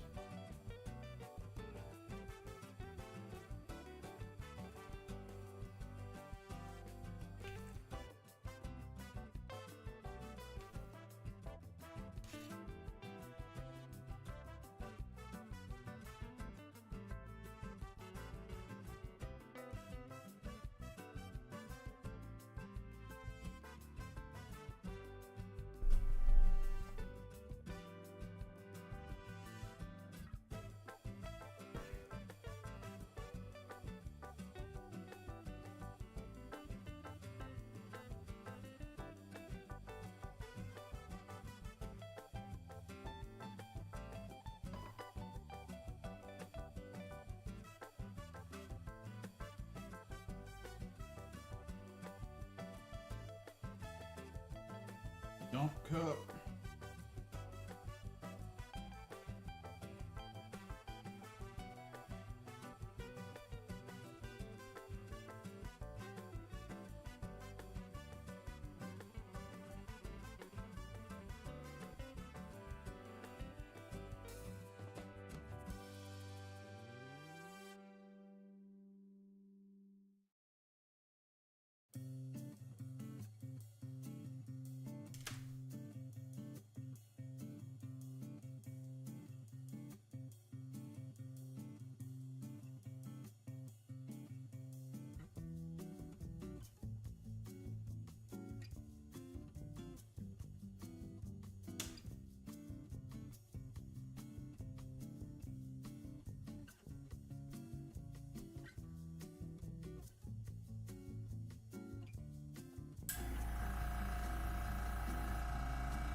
Hold the phone.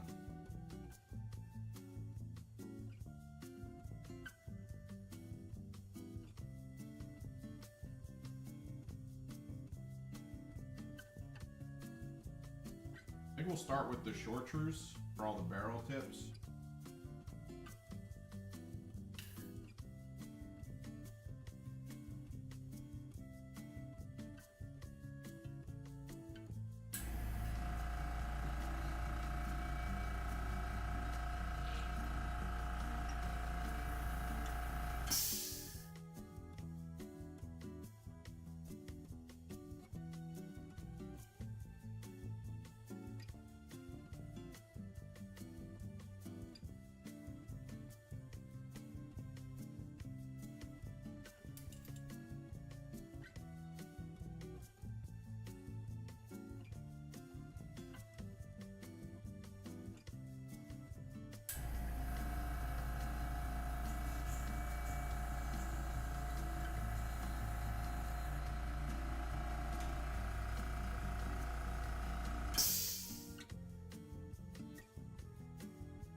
We're gonna let this guy dry a little bit though. Ink is deceptive at how long it takes to dry. So we're gonna start with this guy. Yeah, we start chartreuse on the barrel tips.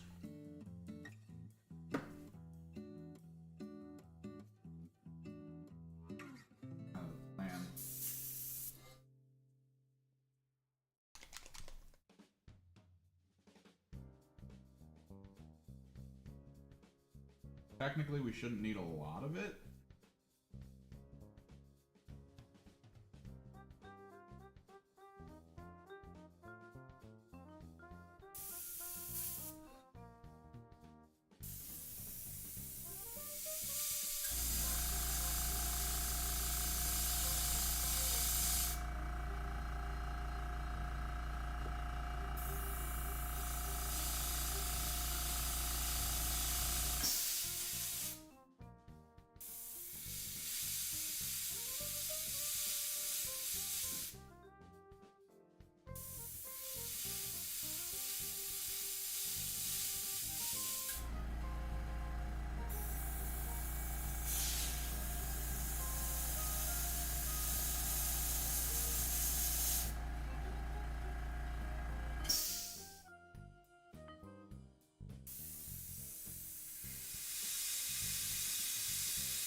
It's so bright.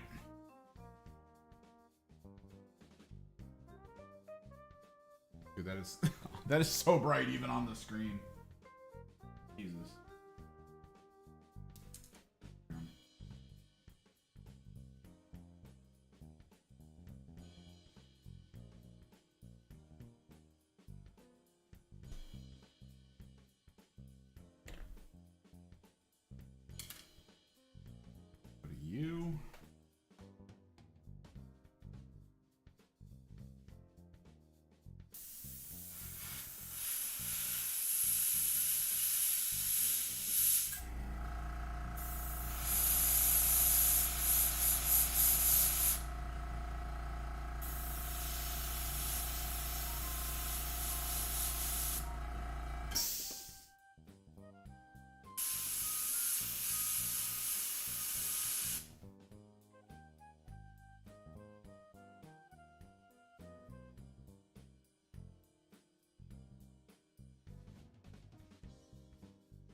I'd probably manually paint the chartreuse inside just to get it in the barrel. Probably be fine.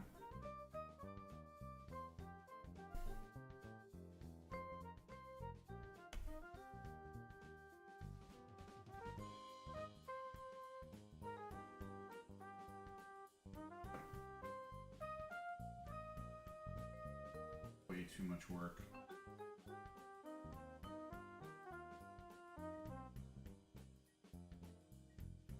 This.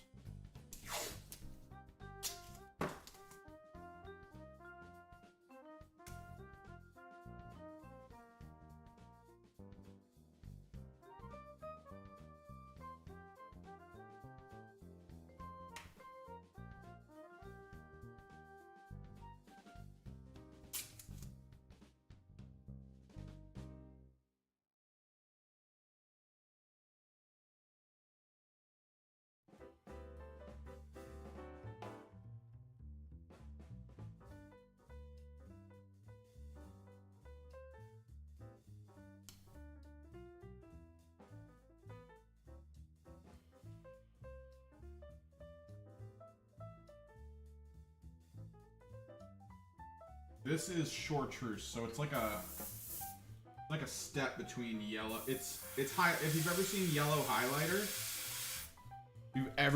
highlighter, that's what this is.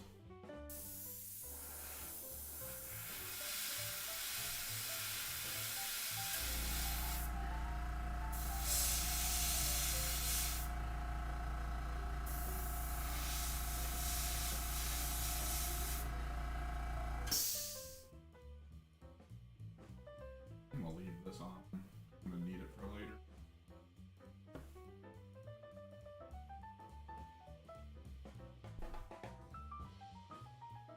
Who else has a gun barrel? I have 2 at the very least left, and 1 I have to make a call on. I think I might do it. M2.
Painter's tape.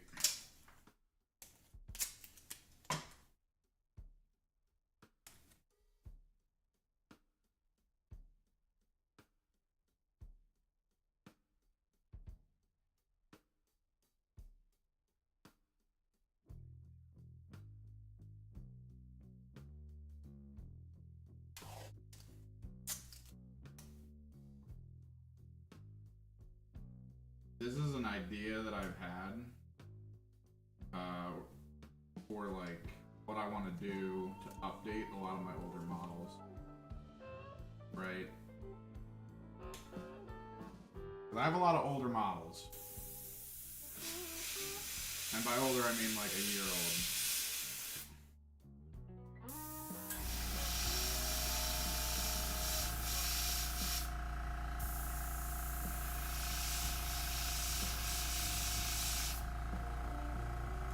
So not a lot older, but like I had an old method of basically making the glow effects on them.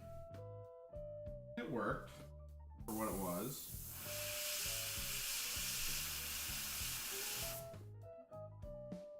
I feel like I can do more with this. Like, I can make it look way better with this. So part of me wants to go back over them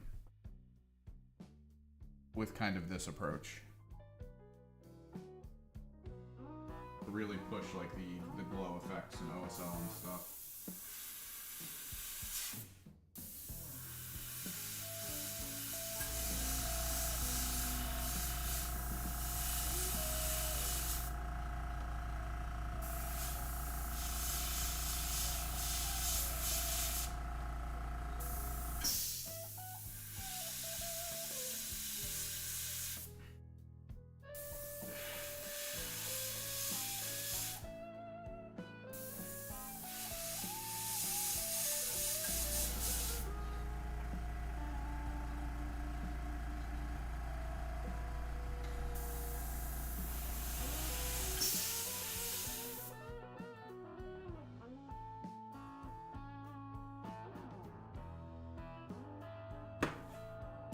Clean the barrel again. I think I'm out of gun barrels, right? Yep.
The blend was actually a fun idea. Because, like, normally you'd be like, alright, you're going from yellow to orange, right? No. Wrong.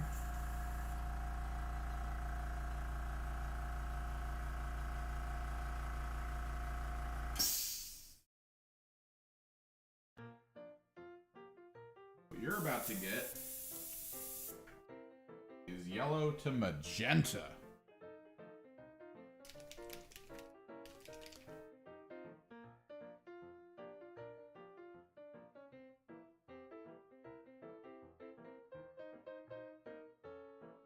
Again, probably don't need much. I just think it's a more interesting blend.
Hang on.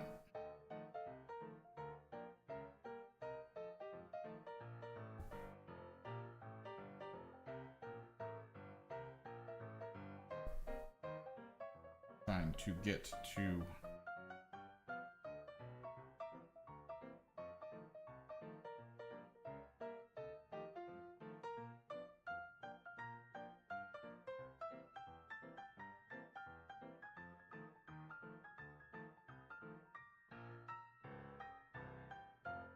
We'll take a better look at them in a little bit.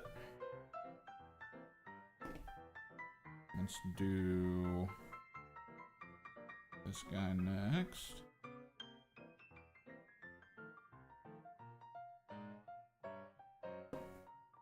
Right there. Attempt to refocus.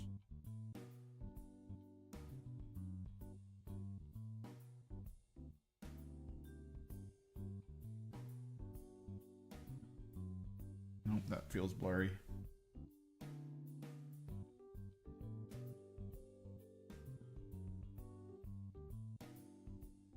Perfect.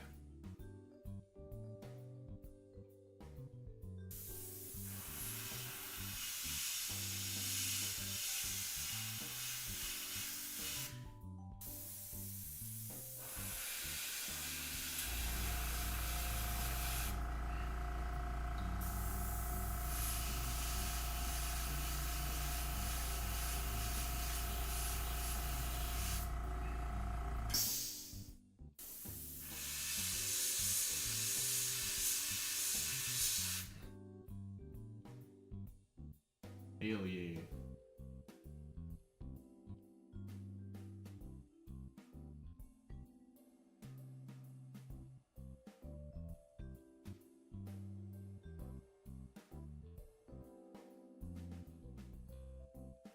God, that actually looks really good. All right, your gun barrel.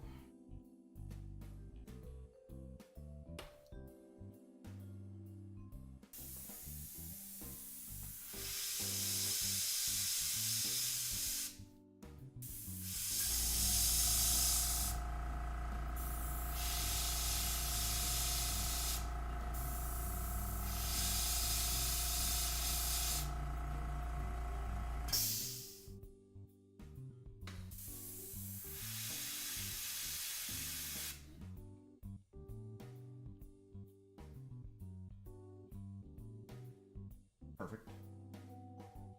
Super quick. It's mostly just about the cleaning that you have to do kind of in between just to clear the pot out.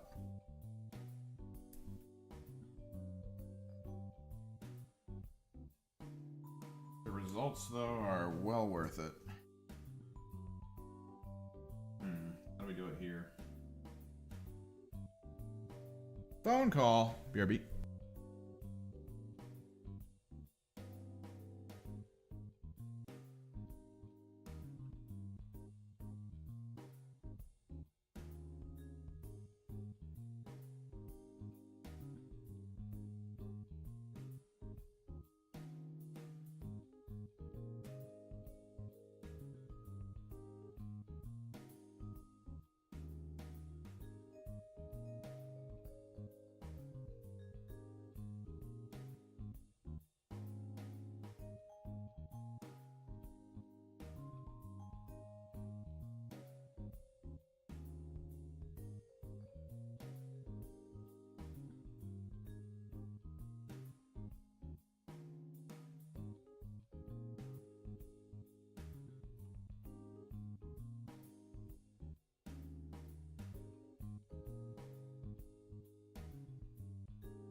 All right, I'm back.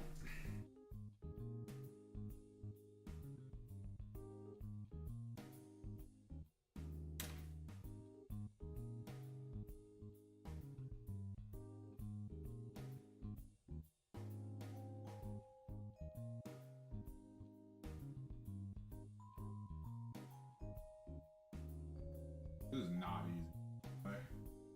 small gun barrels, oh, super obnoxious.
Simple pew pew colors.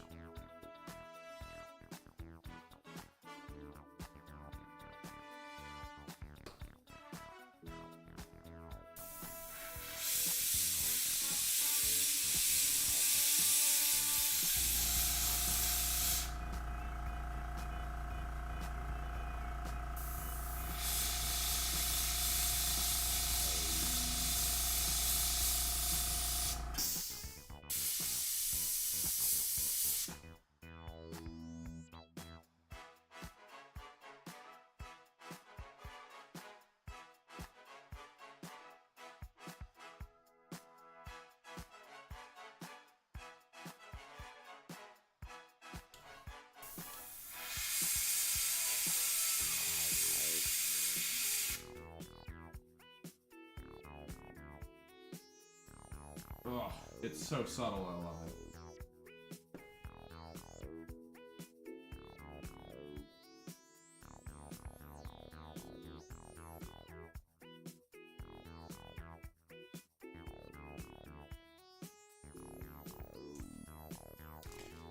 Alright, so their gun barrels are done. It's just the zap gun that we need to kind of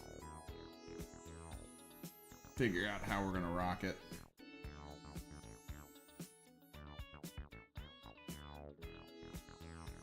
I'm not too sure. Got a light there. Actually, we'll do the magenta on the light. That way there's at least a little bit of repetition between it.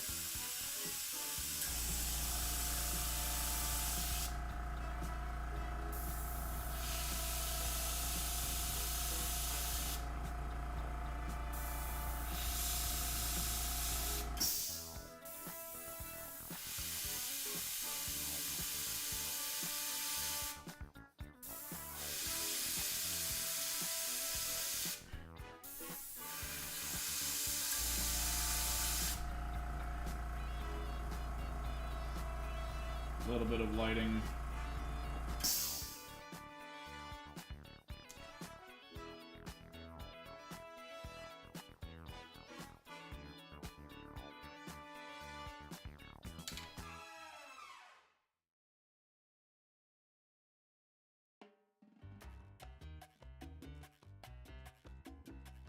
I was thinking of blue to purple, but the flamethrower already has blue to purple.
Well, that's the thing. It's gonna be, it would be on his zap gun, right, on the coils.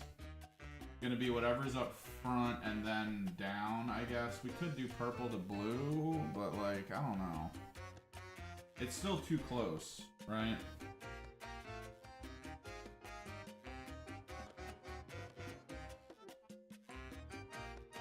We do have pink, actually. What about pink and blue? It's close to magenta, but I feel like if we put it on wrong,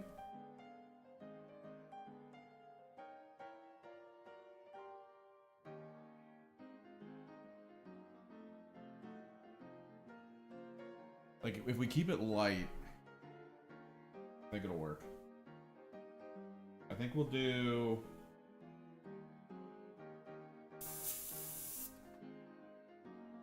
I think we'll do pink on the outside.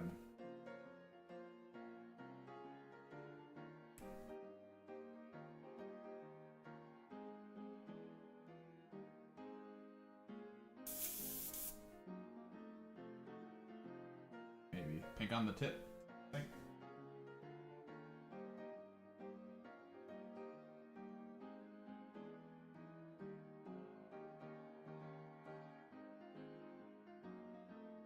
Don't need a lot, because it's literally the tiniest amount we're going to be using.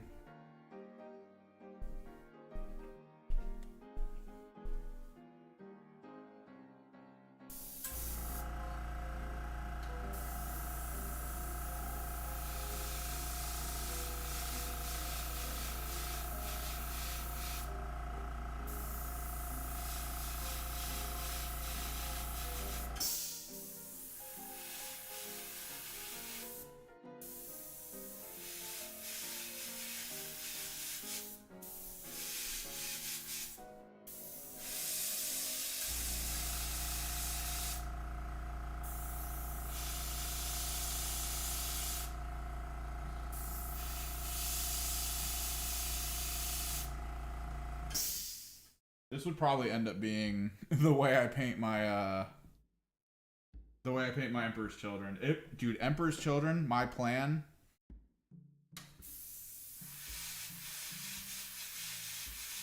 So my plan is to start all my Emperor's Children up with white primer, and then go from white primer to a purple to pink gradient fluorescent.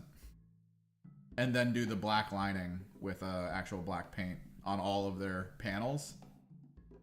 So that it looks like they're going from the old, like, purple, old school Emperor's Children into the new pink version. I thought that'd be cool as hell.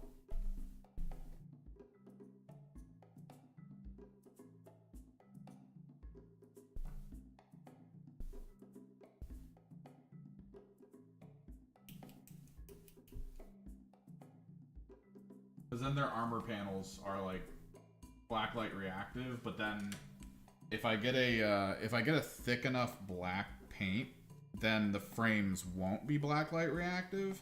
At which point, like, they'll almost just look like glowing bright models, right? Like that, I think it'd be so cool.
Is it 225? Yeah, we're pretty much. I gotta do the orange yellow for the basing.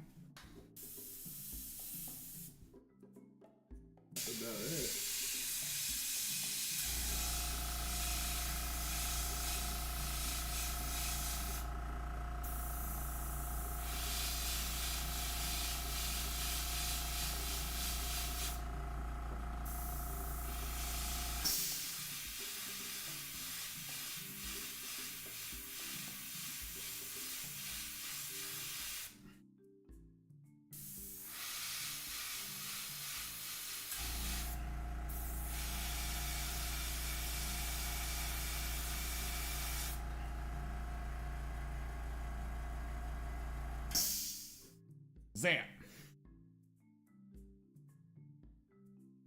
Alright, so I gotta pull the chartreuse over here because we gotta finish the one gun's inner barrel afterwards. But for now, orange yellow. Orangello.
Almost done airbrushing.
Hell yeah.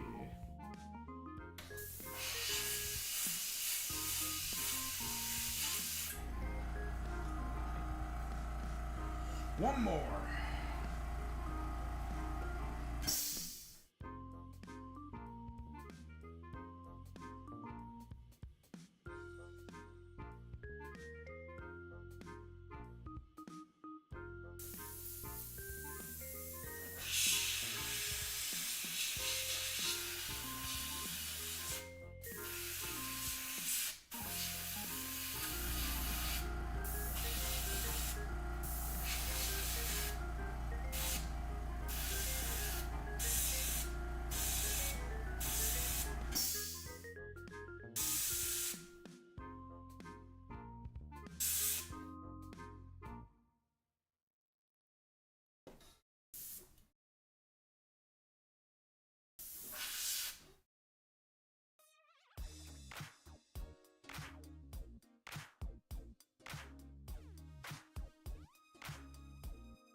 Alright.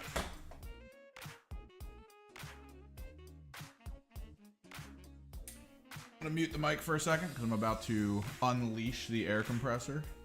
Give me a second.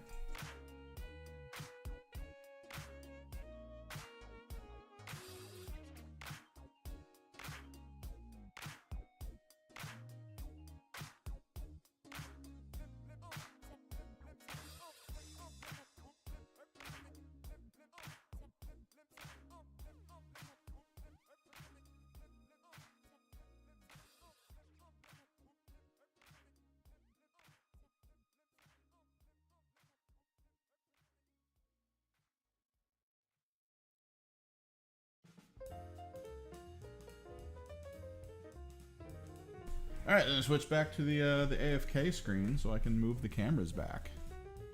And try to spend the last 15 minutes. Actually, I might just go to finish on these guys. So, hang on. Kya!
Okay, core things I need to do.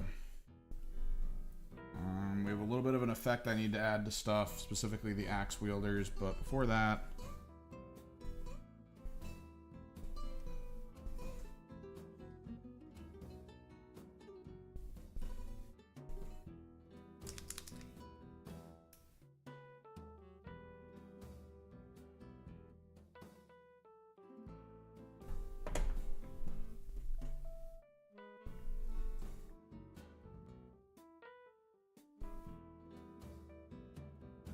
we put the white paint in the barrel.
Chartreuse.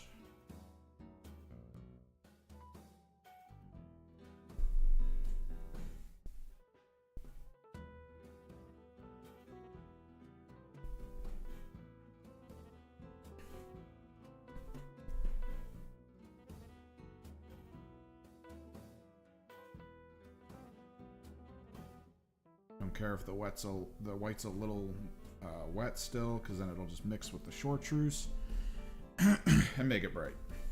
God, that looks like a good barrel. It looks so good. All right, key thing we need to do for the ones that have axes and weapons in their hands.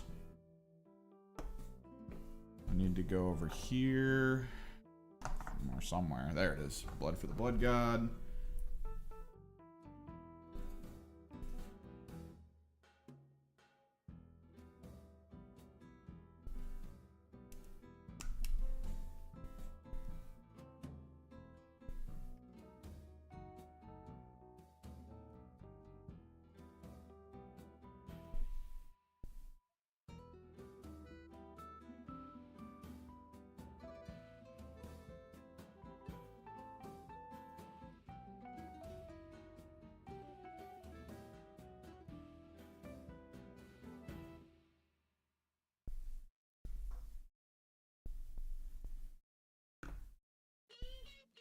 Knife wielder's good on it. I think just this guy is all we need.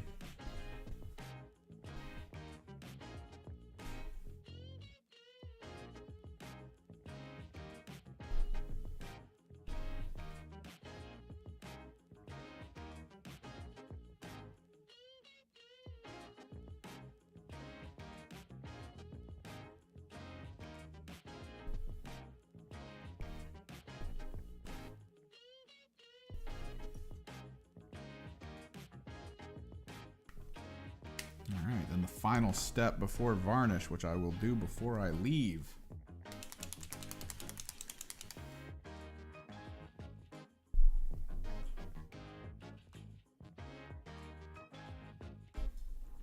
Actually kind of important on these guys.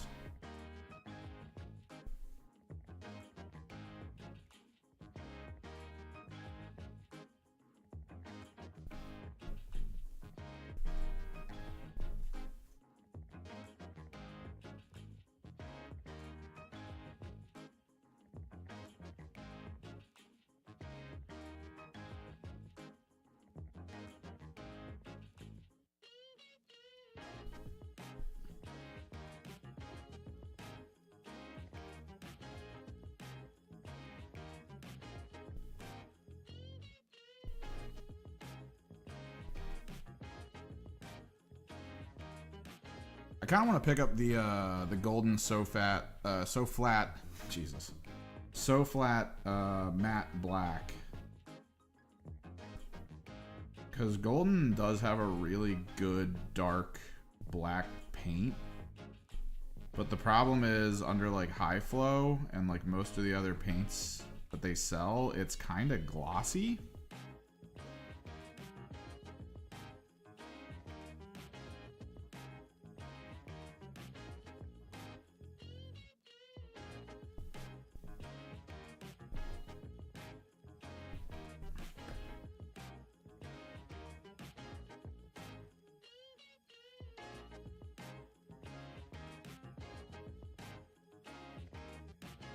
But the So Flat line is supposed to be like very matte. And they come in pretty big tubs. So as long as if it works, then I'm just gonna have like a standalone really good like black base ringing paint that I can use going forward with like other stuff. Because the Army Painter matte black, it's fine. It gets a little chunky though, depending on how I apply it. The wet palette fixes it a little bit, but it's not like the best.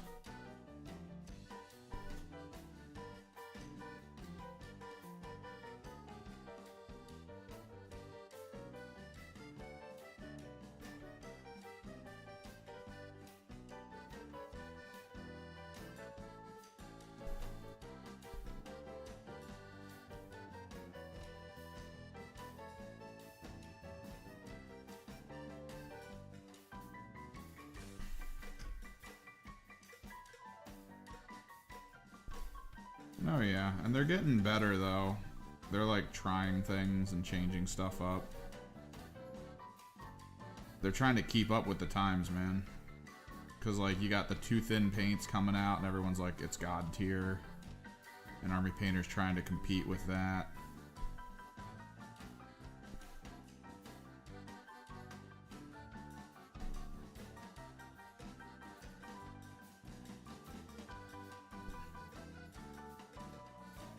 Citadel is constantly trying to up their game. Oh no, I only prime via airbrush with Stynylrez. It's like my favorite primer that I've ever used, because I've heard horrible things about like other primers.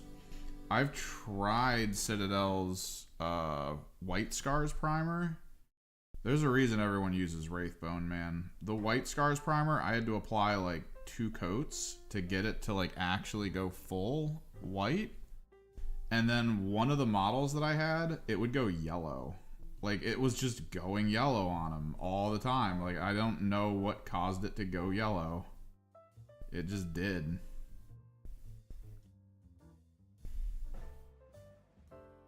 I even waited for it to dry. Like, it dried slightly yellow, and I was like, alright, I'll let it dry, and then I'll hit it again. They're the ones doing the Fnatic line that people are saying is like pretty good, depending. I've heard a couple things going back and forth about it being good, but then there's like some paints that are a little weird. Yeah, everyone does the Wraithbone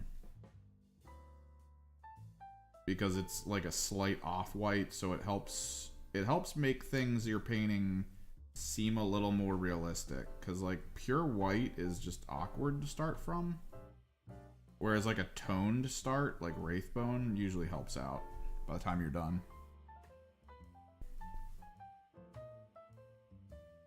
But when I want to go like really bright on my colors, like how you're seeing it here, I'll always start with white Stynylrez.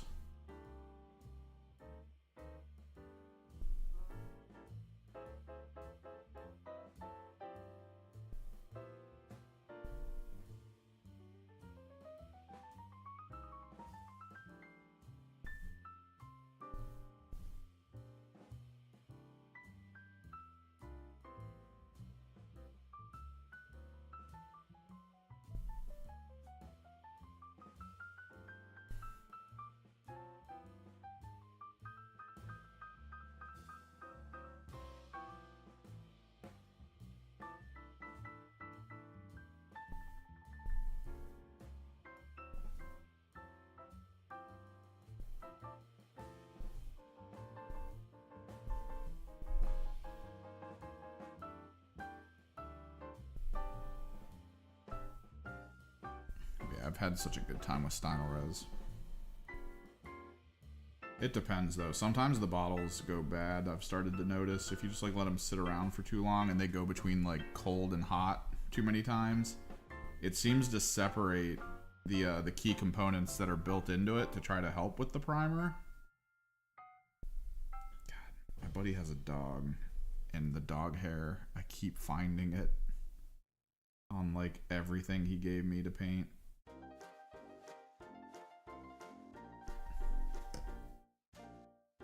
His Kroot were the worst. Like, there were Kroot that had, like, dog hair intertwined in their neck spines.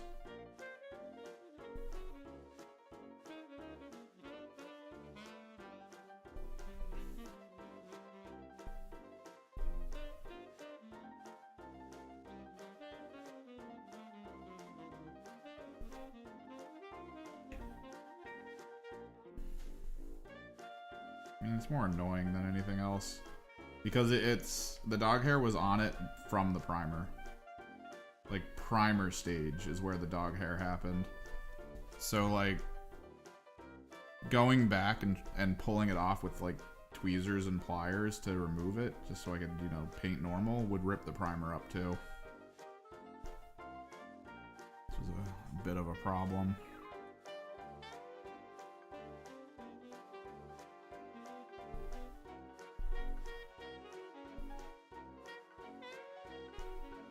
So I left my photo booth at home. And I left the camera that I actually am really starting to like taking photos with at home.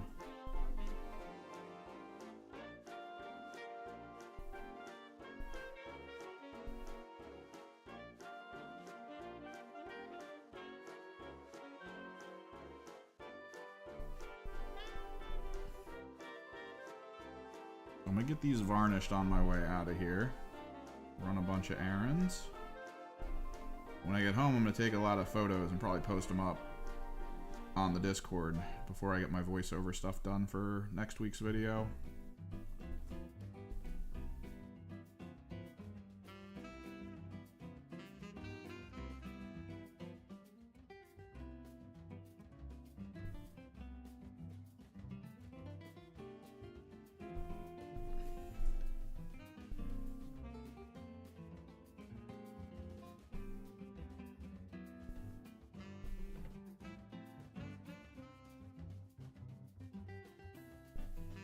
I like this gun barrel. This gun barrel looks really good.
Wish I knew how the so flat black was applied to basing and stuff. Like, I wish I had someone who was like, here's what it looks like. Cause it is expensive. Like they're big tubs of paint, but they are technically expensive. So if you know you need it, like, it's fine. But like if I buy it and I'm like, oh, this looks terrible, I'm probably gonna be throwing it out because I don't know if I'm ever gonna use it for anything.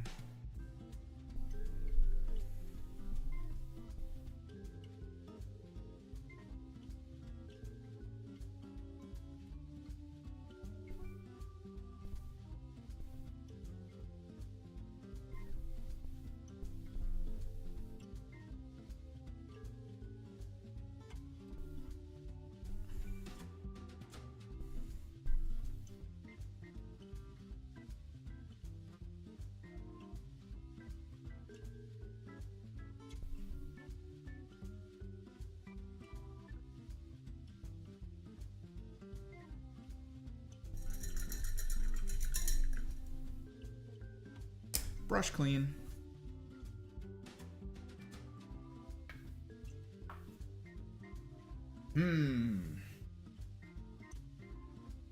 Wish I knew if I had a plug somewhere near here.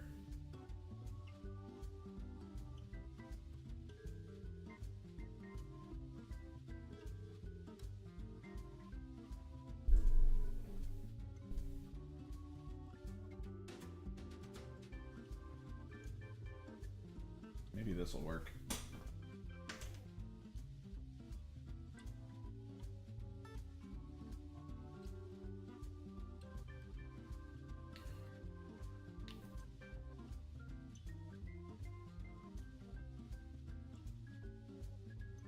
Who do we pick up?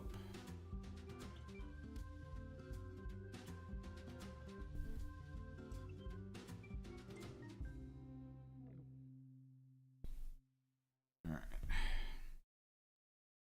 Zoom. Servo focus.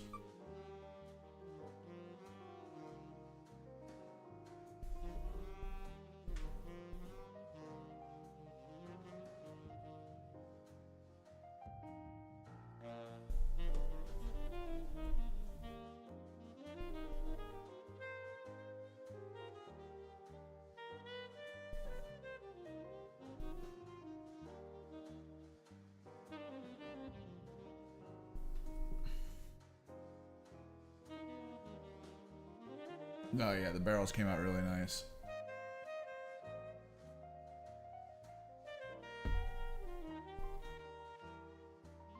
And of course their underglow is going.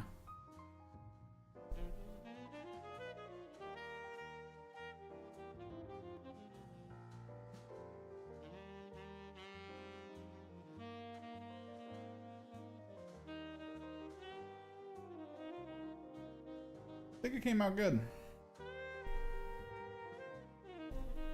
I like that it has a lot of like the standardized detail.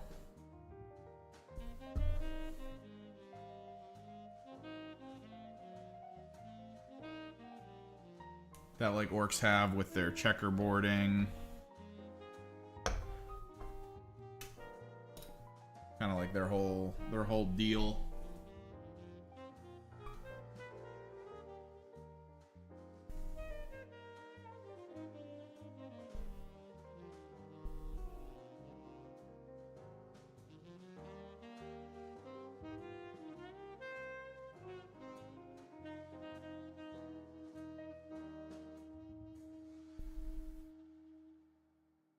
It's good. We'll try to get pictures of them. I'm going to varnish them on the way out, and I'm going to get pictures of them back at the other locale. Oh, what else do we got? We got Vet Guard we can start on.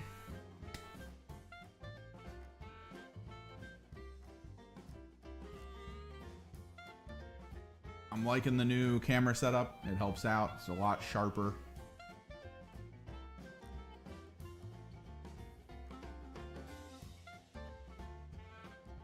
Should be good. Should be good.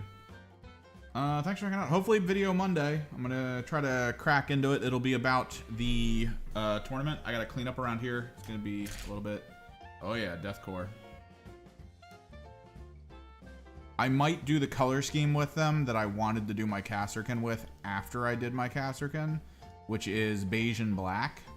I really like the idea of beige and black for some reason with them. Like primary beige, black armor pieces. I think that could be really cool. I don't know if I have a beige though. I think maybe like this color or like something lighter than this color maybe. It might be like this color into like this as a highlight. Or not this one. That's flayed one. Kislev or whatever it is. I don't know. The question is whether or not it's going to look too much like they're wearing flesh. We'll find out. Yeah, thanks for hanging out. See you guys next time.